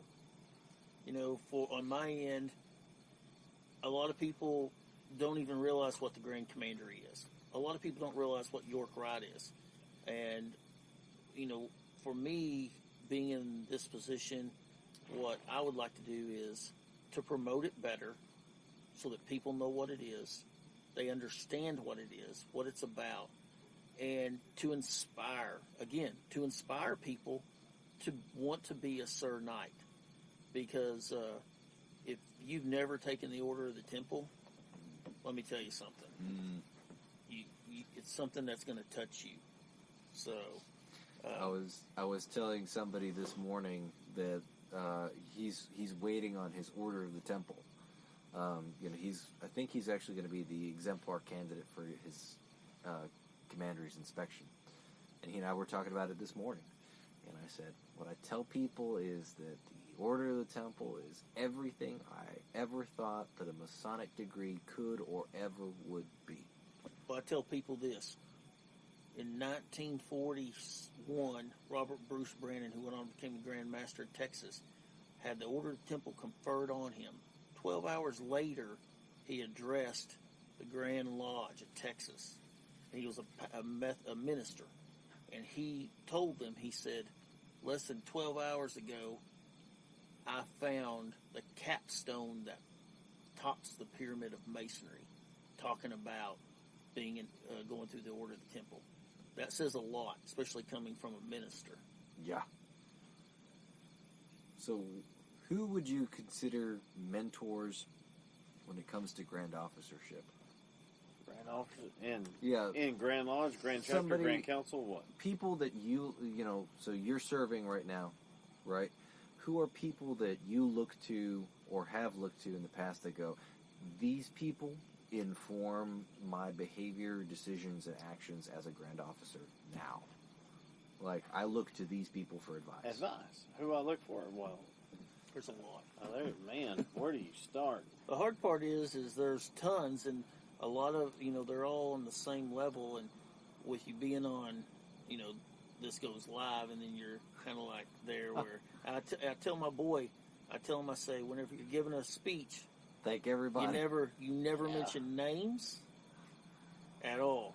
You just, I thought the question was past grands. Nah. Like who because past grand officers can give you advice like you have no idea. Like, you don't want to do this, you need to do this, or you don't do this. Yeah. I tried that. Don't do it. Yeah. Yes. next question. Next question. That's I don't fine. want to get either of you guys in trouble. Let me follow up to that real quick, if you don't mind. Sure. What was, if you had like a piece of succinct advice that one of these people gave you, what was one of the best pieces of advice that they gave you? And I'm not talking about the stuff like, don't do this when you're running, or don't do that when you're in office. I mean, like, just general, like, pieces of information that, like, really changed your perspective on Freemasonry or your role in Freemasonry, or... Okay. Yeah, don't piss everybody off. Yeah. So I end up in situations where I may be in a room That's true. where there are guys that are in organizations that are very prominent leaders. And whether it's in a room with guys that are department commanders, in the Grand Encampment, in the Grand Commandery, and one piece of advice I always get on my phone from a friend of mine that's a past Grand Commander of Texas, my phone will go off, it'll say, don't say anything stupid. That's probably the best advice that I get. I think I know who that So, yes. And he's always looking out for me, though. Like, that may sound silly advice, but he's one of those guys that he's always looking out for you. And whenever I got elected, I'd never seen him cry before. Whenever he came up to give me a hug, he turned around, and 3 guys did that. And it was Jack Harper, Robert Laughlin, and Rick Jernigan. All 3 of them had a hard time. Yeah. They're probably because they were shocked that I won, but Knowing Rick, I'm just sure he was upset you won. That was probably Robert Laughlin gives me that advice all the time. He just don't say anything stupid. Robert's a great guy. hard he's advice to follow, He's the though. guy that whenever Right. I'm driving down the road and I'm coming back from somewhere, and if I'm by myself and it's midnight and I'm having a hard time staying awake and I still have a few hours to drive, it'll be him calling me on the phone to make sure that I'm okay, that I'm not falling asleep. And him and Jack Harper have both done that. Yep. And they'll talk to me till I get home. And it'll be 2, 3 o'clock in the morning because they've been there and they want to make sure that I was okay. So, because it's hard when you're traveling and you're traveling alone, that's the hardest part. I've been very blessed to have guys travel with me. So, but those times that I did travel by myself, I was lucky that I have people that care about me, that have been there to call me on the phone, and they don't have to. They can go to bed, and they didn't because they care. So we've talked about some good advice that you guys have gotten, some good mentorship that y'all have gotten. You don't name any names. What's the worst advice you've ever gotten about grand officership? Can you turn this recording thing off? No, that's the entire point, DP. The worst advice. piece of advice. You drive to Port Neches for 1 degree.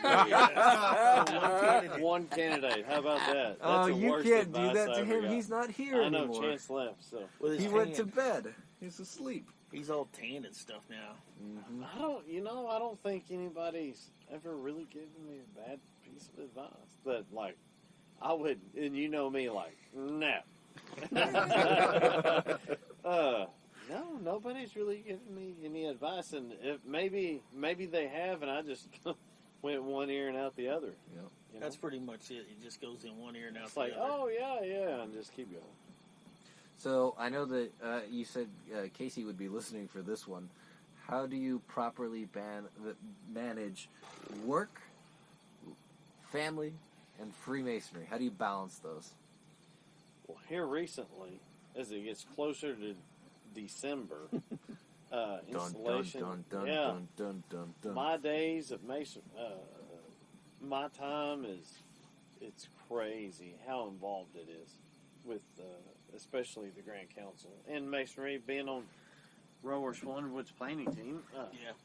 Rhit, you know all about that. Yeah, busy. Your time is, it's not just a evening event. It's a lot.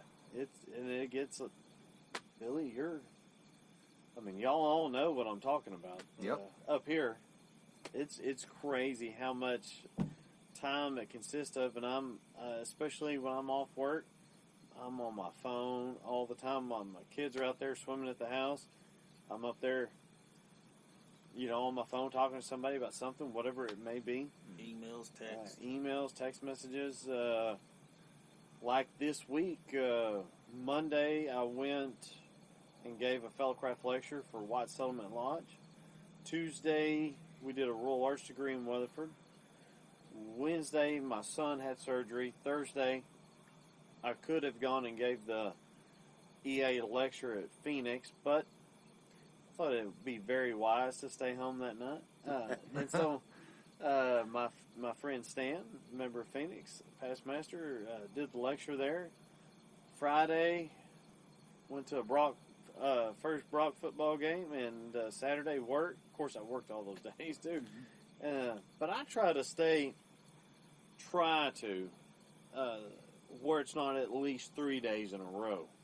That's a lot. But if I have to, I do.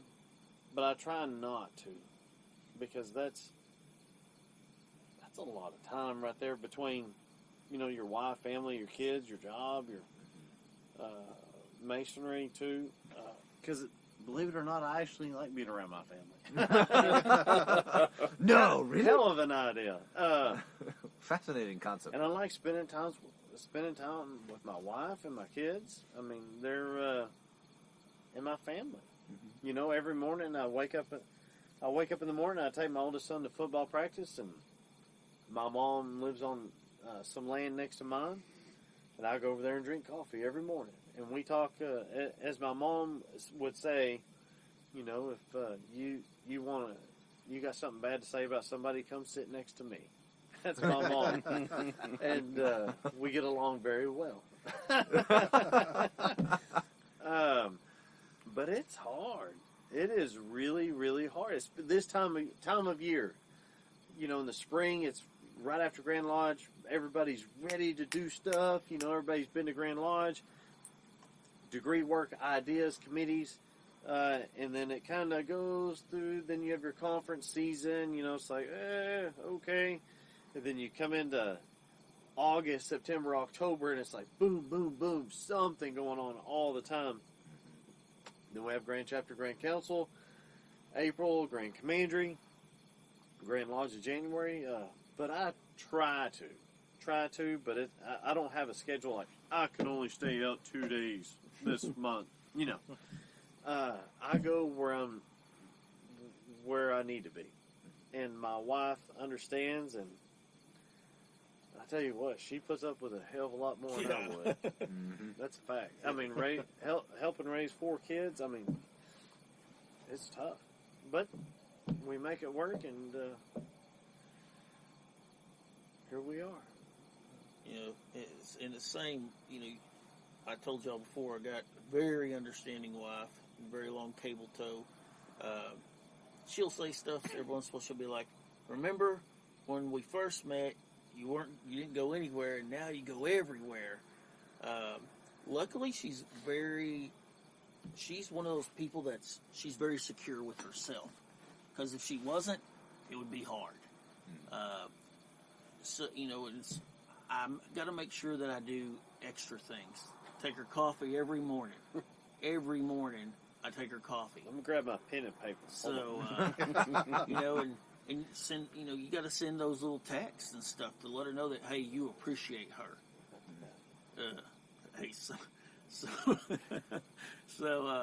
just do little things. You know, you got to do little things. If I'm here at the house, which I am most of the time, she's at the vet clinic, whatever, I make sure that if she's coming home, she's not coming home to a dirty house, or the laundry's not done, stuff like that, so that I'm able, it frees her up and I'm able to go do what I want to do, which is my hobby, you know, because if not, she'd probably get pretty mad pretty quick if she had to do all the house stuff, do her job, and I'm out gone all the time with this guy.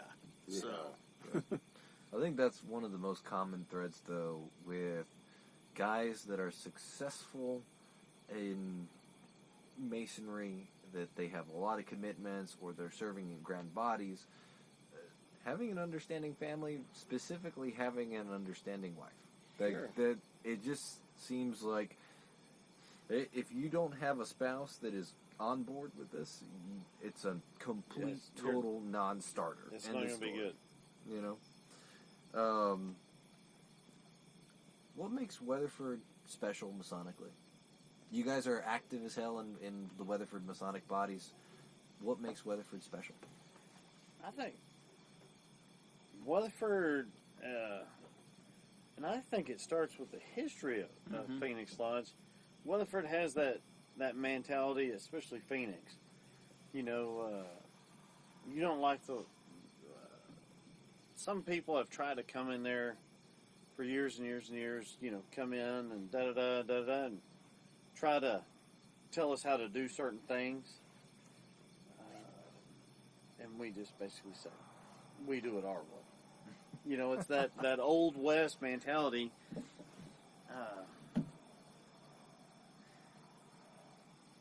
I think, you know, Weatherford, it's just fun. It's a friendly town. It's known for cutting horses and West and Indians, because in our history, in our minutes, talks about the guys getting raided by Indians and stuff on their way to lodge and everything. We've had some great guys that just took over the town. I was told one time that Weatherford Commandery was only there so that guys from Worth could go, Worth Commandery, because it was huge, could go to Weatherford and become past commander. Well, as I researched this, I found out that that might have happened twice or three times, but it wasn't until the 2000s. That back in the day, when Weatherford Commandery was started, it was started in 1909, and whenever it moved through in the 20s, there was almost 400 people in that commandery in Weatherford, Texas, and it wasn't like guys were coming from Fort Worth on their horse to Model just to Ts. be just to be in the commandery. You know, I personally wouldn't have done it, and you know, so Weatherford has a rich history with its lodge and its appendant bodies, and I think what makes it so special is because it's out away from the Metroplex, where, as y'all know, a lot of big things happen in the Metroplex. Y'all are part of Worth Commandery and Worth Lodge 148. Y'all are part of that, and they were the big players in this whole big area back in the day, with putting up the money for the home and school and all that kind of stuff. So, you know, y'all had a big history there, and here's a little town just not too far that was doing things that were, for that town, was a big deal. And most of the leaders and people that ran Weatherford were members of that lodge. And when you're talking about names like Oliver Loving and Charles Goodnight, people like that, it's pretty impressive. The guy that was governor of Texas, Samuel Latham. You know, for a little, you expect that from a big lodge that had literally thousands and thousands in its membership, as 148, and your commandery was just huge, largest in the world at one time. But then here you have little Weatherford, Texas, and you got its own type of leadership and men that belong to it. And I think that's what makes it kind of special. That's the history. Yeah. And so we've pretty much covered every question that we've got, well, except for one.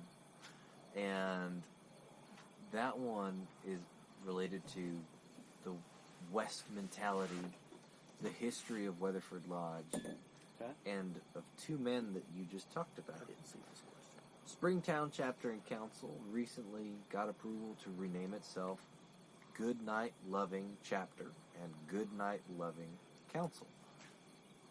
Can you guys tell me more about Oliver Loving and Charles Goodnight? Simple.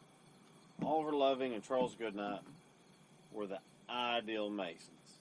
Really? I'm serious. The ideal Masons. Did you know there's no documented proof that they ever sat in lodge together? They're both members of Phoenix, but there's no documented proof that they ever sat in lodge together in Phoenix. Really?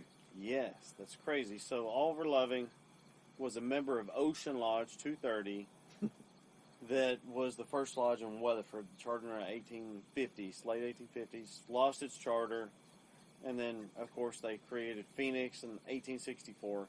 And Oliver Loving's big job was supplying cattle to the Confederacy. And the rumor was that Oliver Loving was owed between $100,000 to $250,000 from the Confederates. Yes, at the end of the Civil War.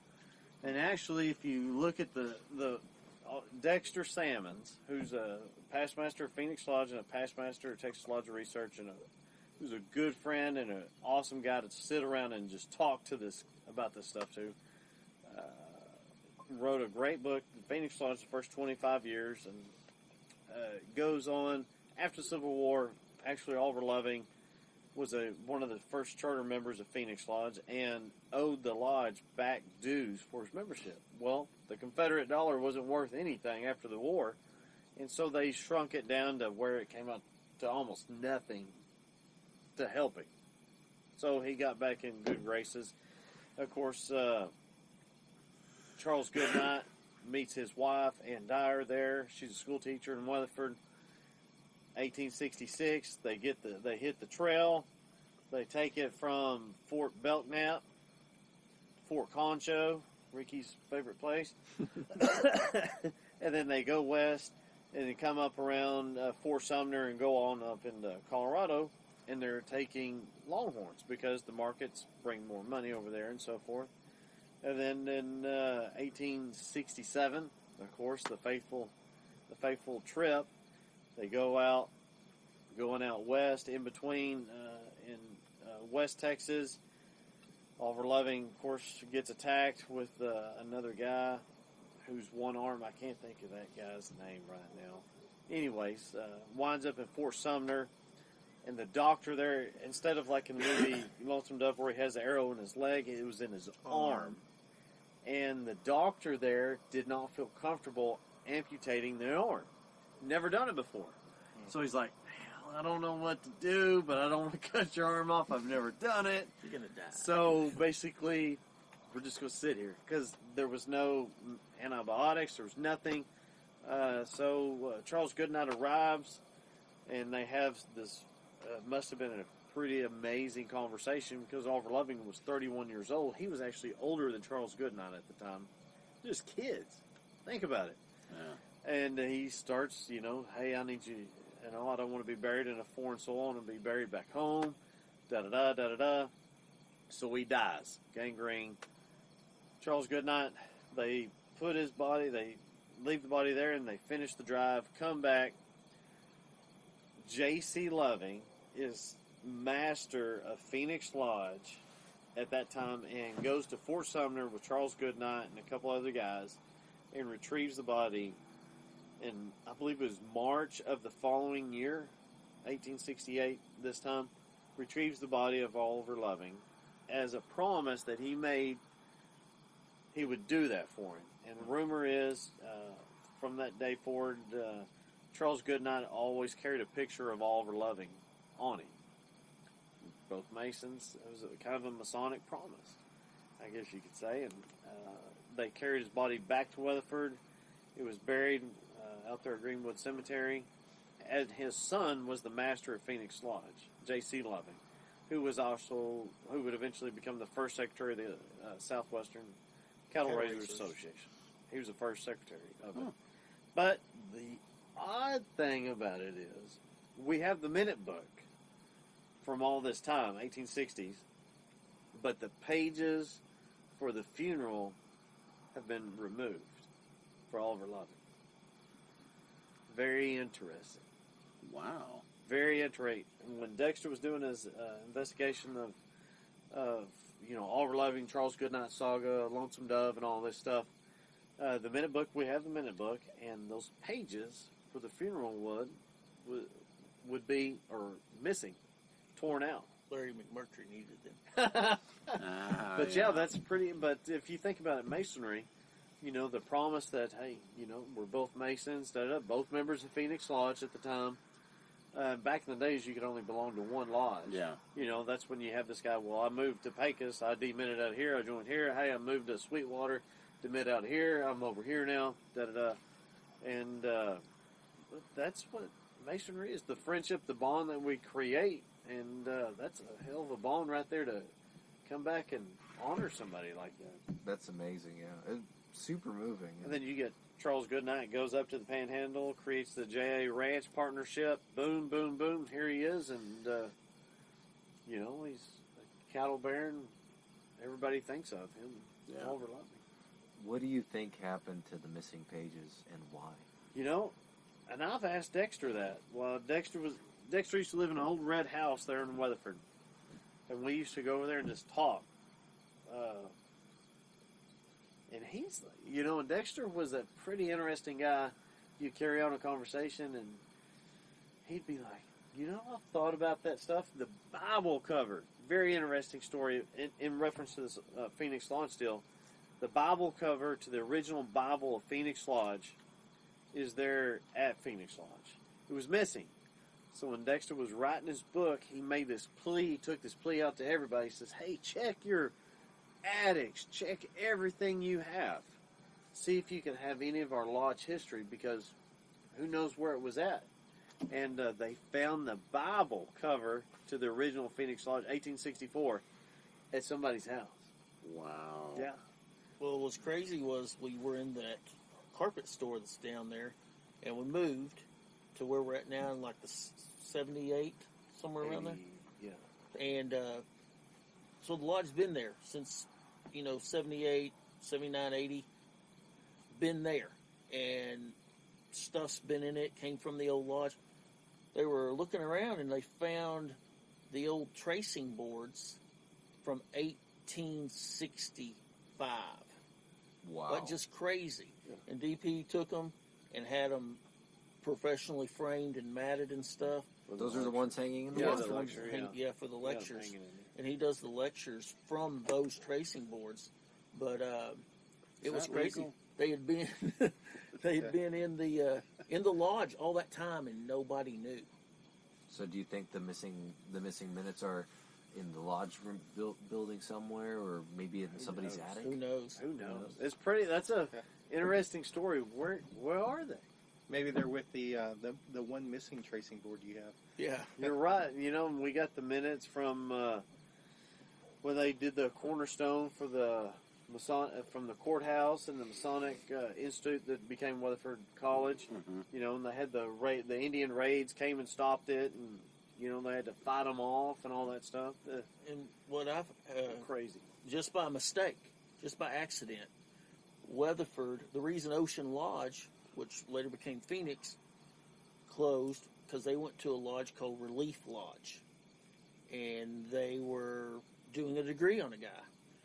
And Relief Lodge actually is nowhere close to here. Relief Lodge is out by Corsicana, Texas. Oh my gosh, that's far. Yes. The guy was a member there. He was a fellow craft and got the guys at Ocean Lodge to, hey, I need my master's degree. And so they went over there and they said, hey, y'all need to confer a master's degree on this guy. And the master says, it ain't happening. And the master left the lodge, but did not take the charter. And the members of Ocean Lodge conferred the master's degree at Relief Lodge, Relief Lodge. on that guy. Oh, wow. So it goes back to the district deputy. Oh, man. Goes to the Grand Master. Grand Master jerked that charter. Boom. Gone. And here we are. So the Don't confer degrees on people you don't know. The great, the great story about that is you would think Relief Lodge would be close to here, but it wasn't. It was out by Corsicana. So they went all that way just to go get their charter in yanked. a town called Cairns. Okay? Okay. So I, being the history guy I am, I found these two old pillars. They were hand spun. The globes are wood. The spun's got the old square nails in it and stuff. We go back and I end up buying them. They were from Relief Lodge in Cairns, Texas. And in their book, they merged with Corsicana, so we went through their books to make sure when they bought these pillars, and they were from 1858 or something like that. It was crazy. And then later on, we put two and two together of where Ocean Lodge lost their charter, and it was at Relief Lodge out there, and I actually have those pillars. They were sitting in the room when that happened. So who knows? You know, the crazy thing about that guy, he was, they lose the charter, Phoenix gets a charter, da-da-da, here we are.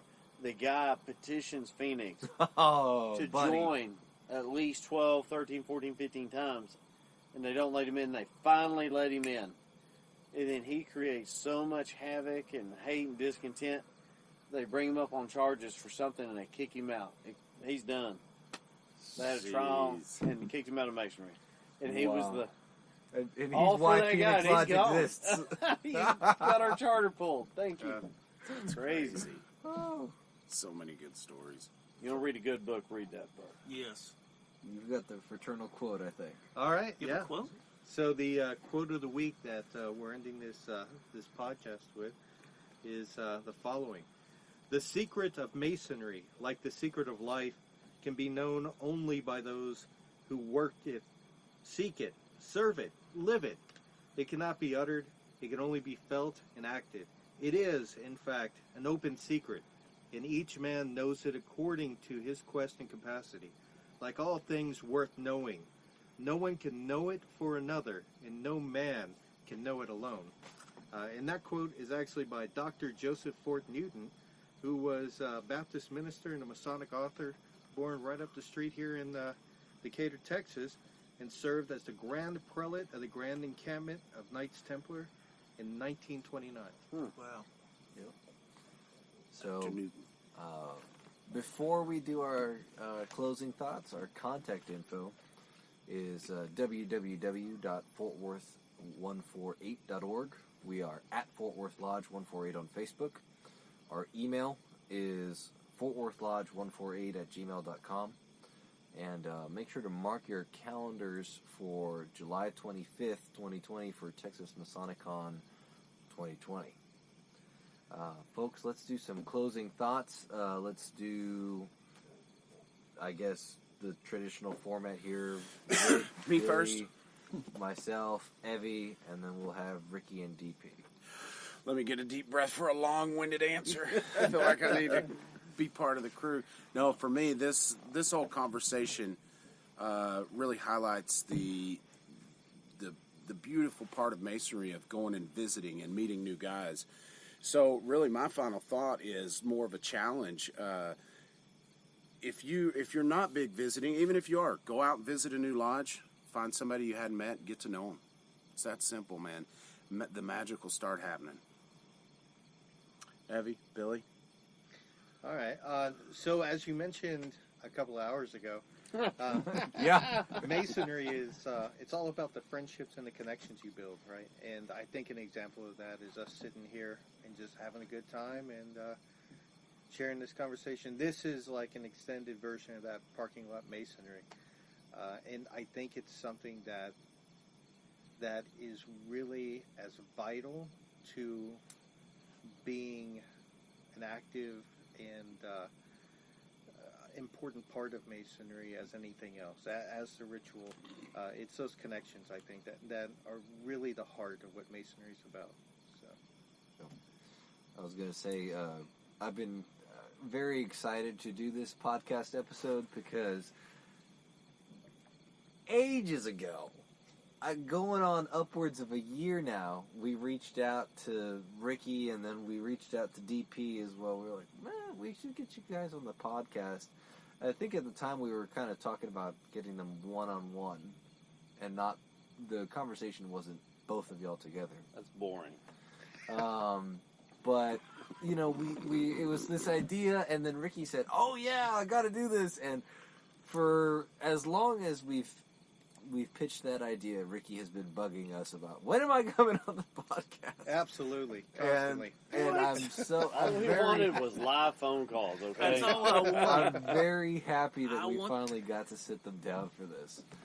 So, but no, this is, you know, being out here at Ricky's place is a charm, and it's getting to hang out with some of my very best friends, none of whom I would know without Masonry.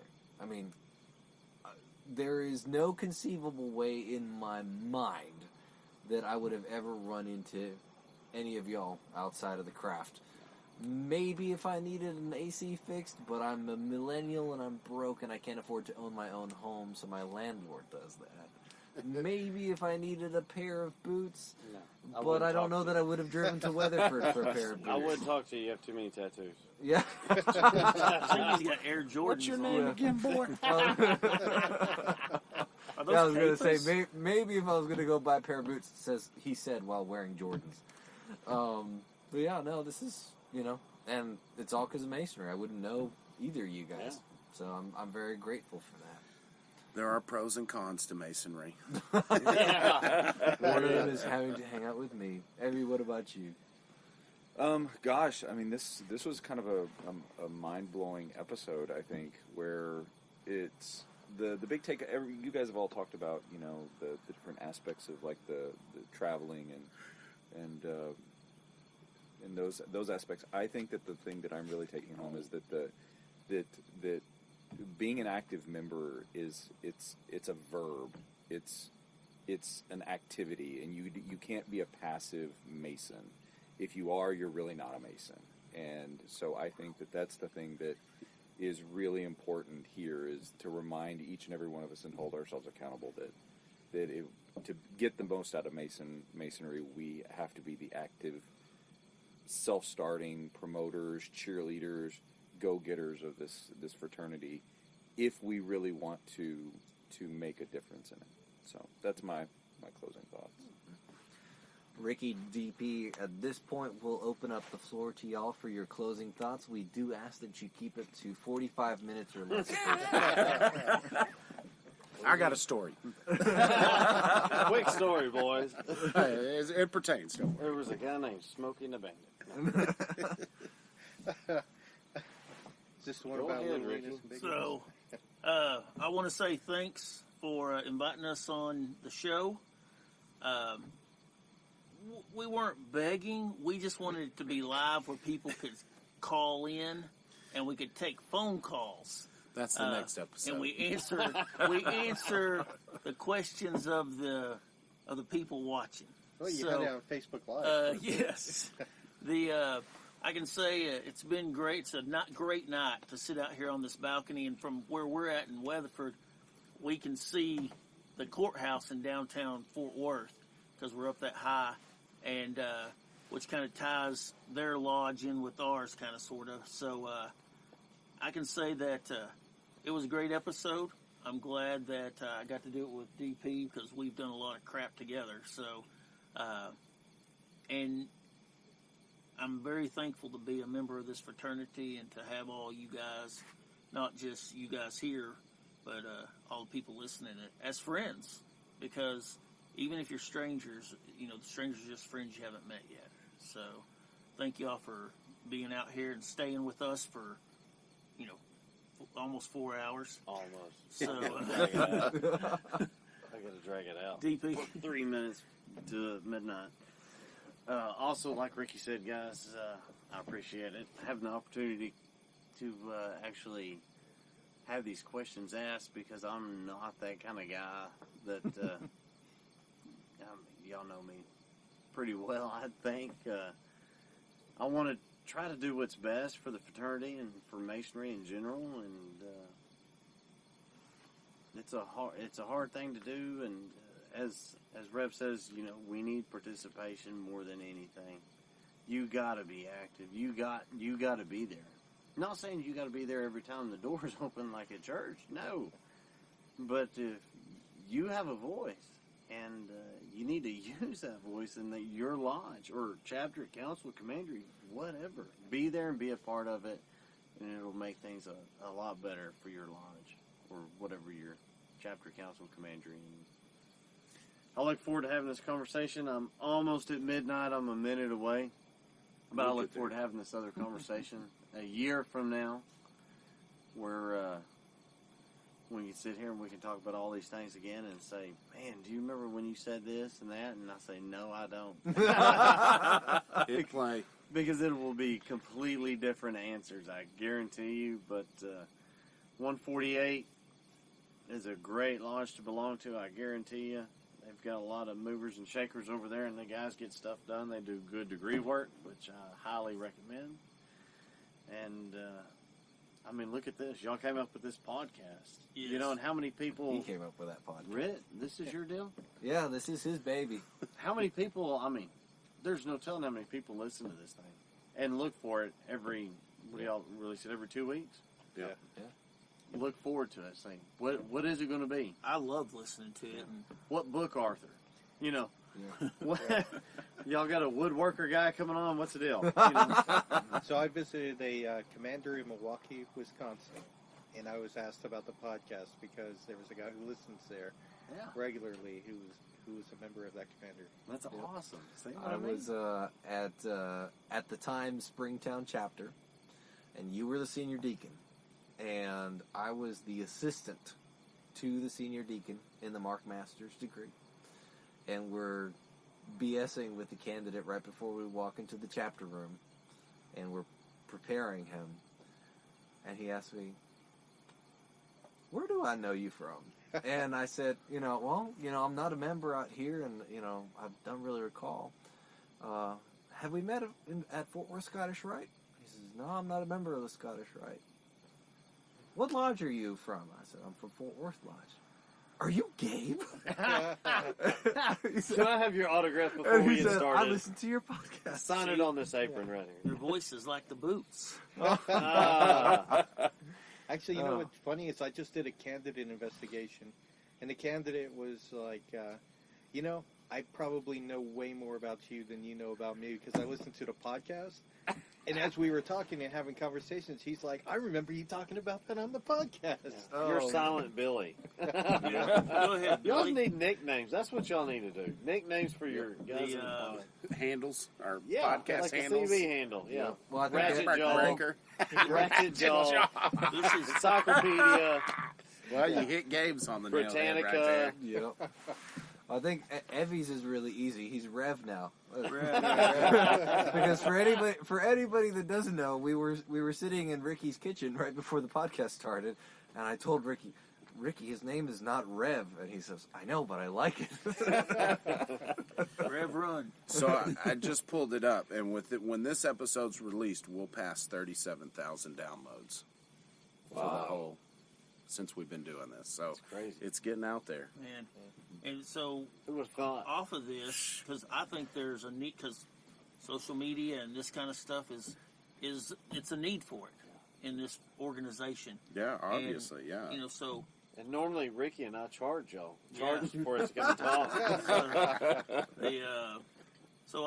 we talked about this earlier. I'm hoping that we can start some kind of York Rite one because I think York Rite is poorly promoted. Yeah. And it's a very important part of Masonry along with everything else. So hopefully we can do that and get questions, and y'all can teach us how to run that to give another avenue for people to enjoy, especially whenever y'all take breaks and stuff.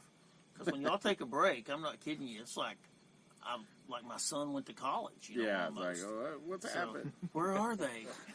Where are I they? went in distress. All right, gentlemen, we ready to wrap her up then? Sure thing. This is Rhit Moore signing off. This is Billy Hamilton signing off. This is Gabe Jagush signing off. This is Evve Kuykendall signing off. This is Ricky Cox signing off. And this is Don Paul Payton signing off.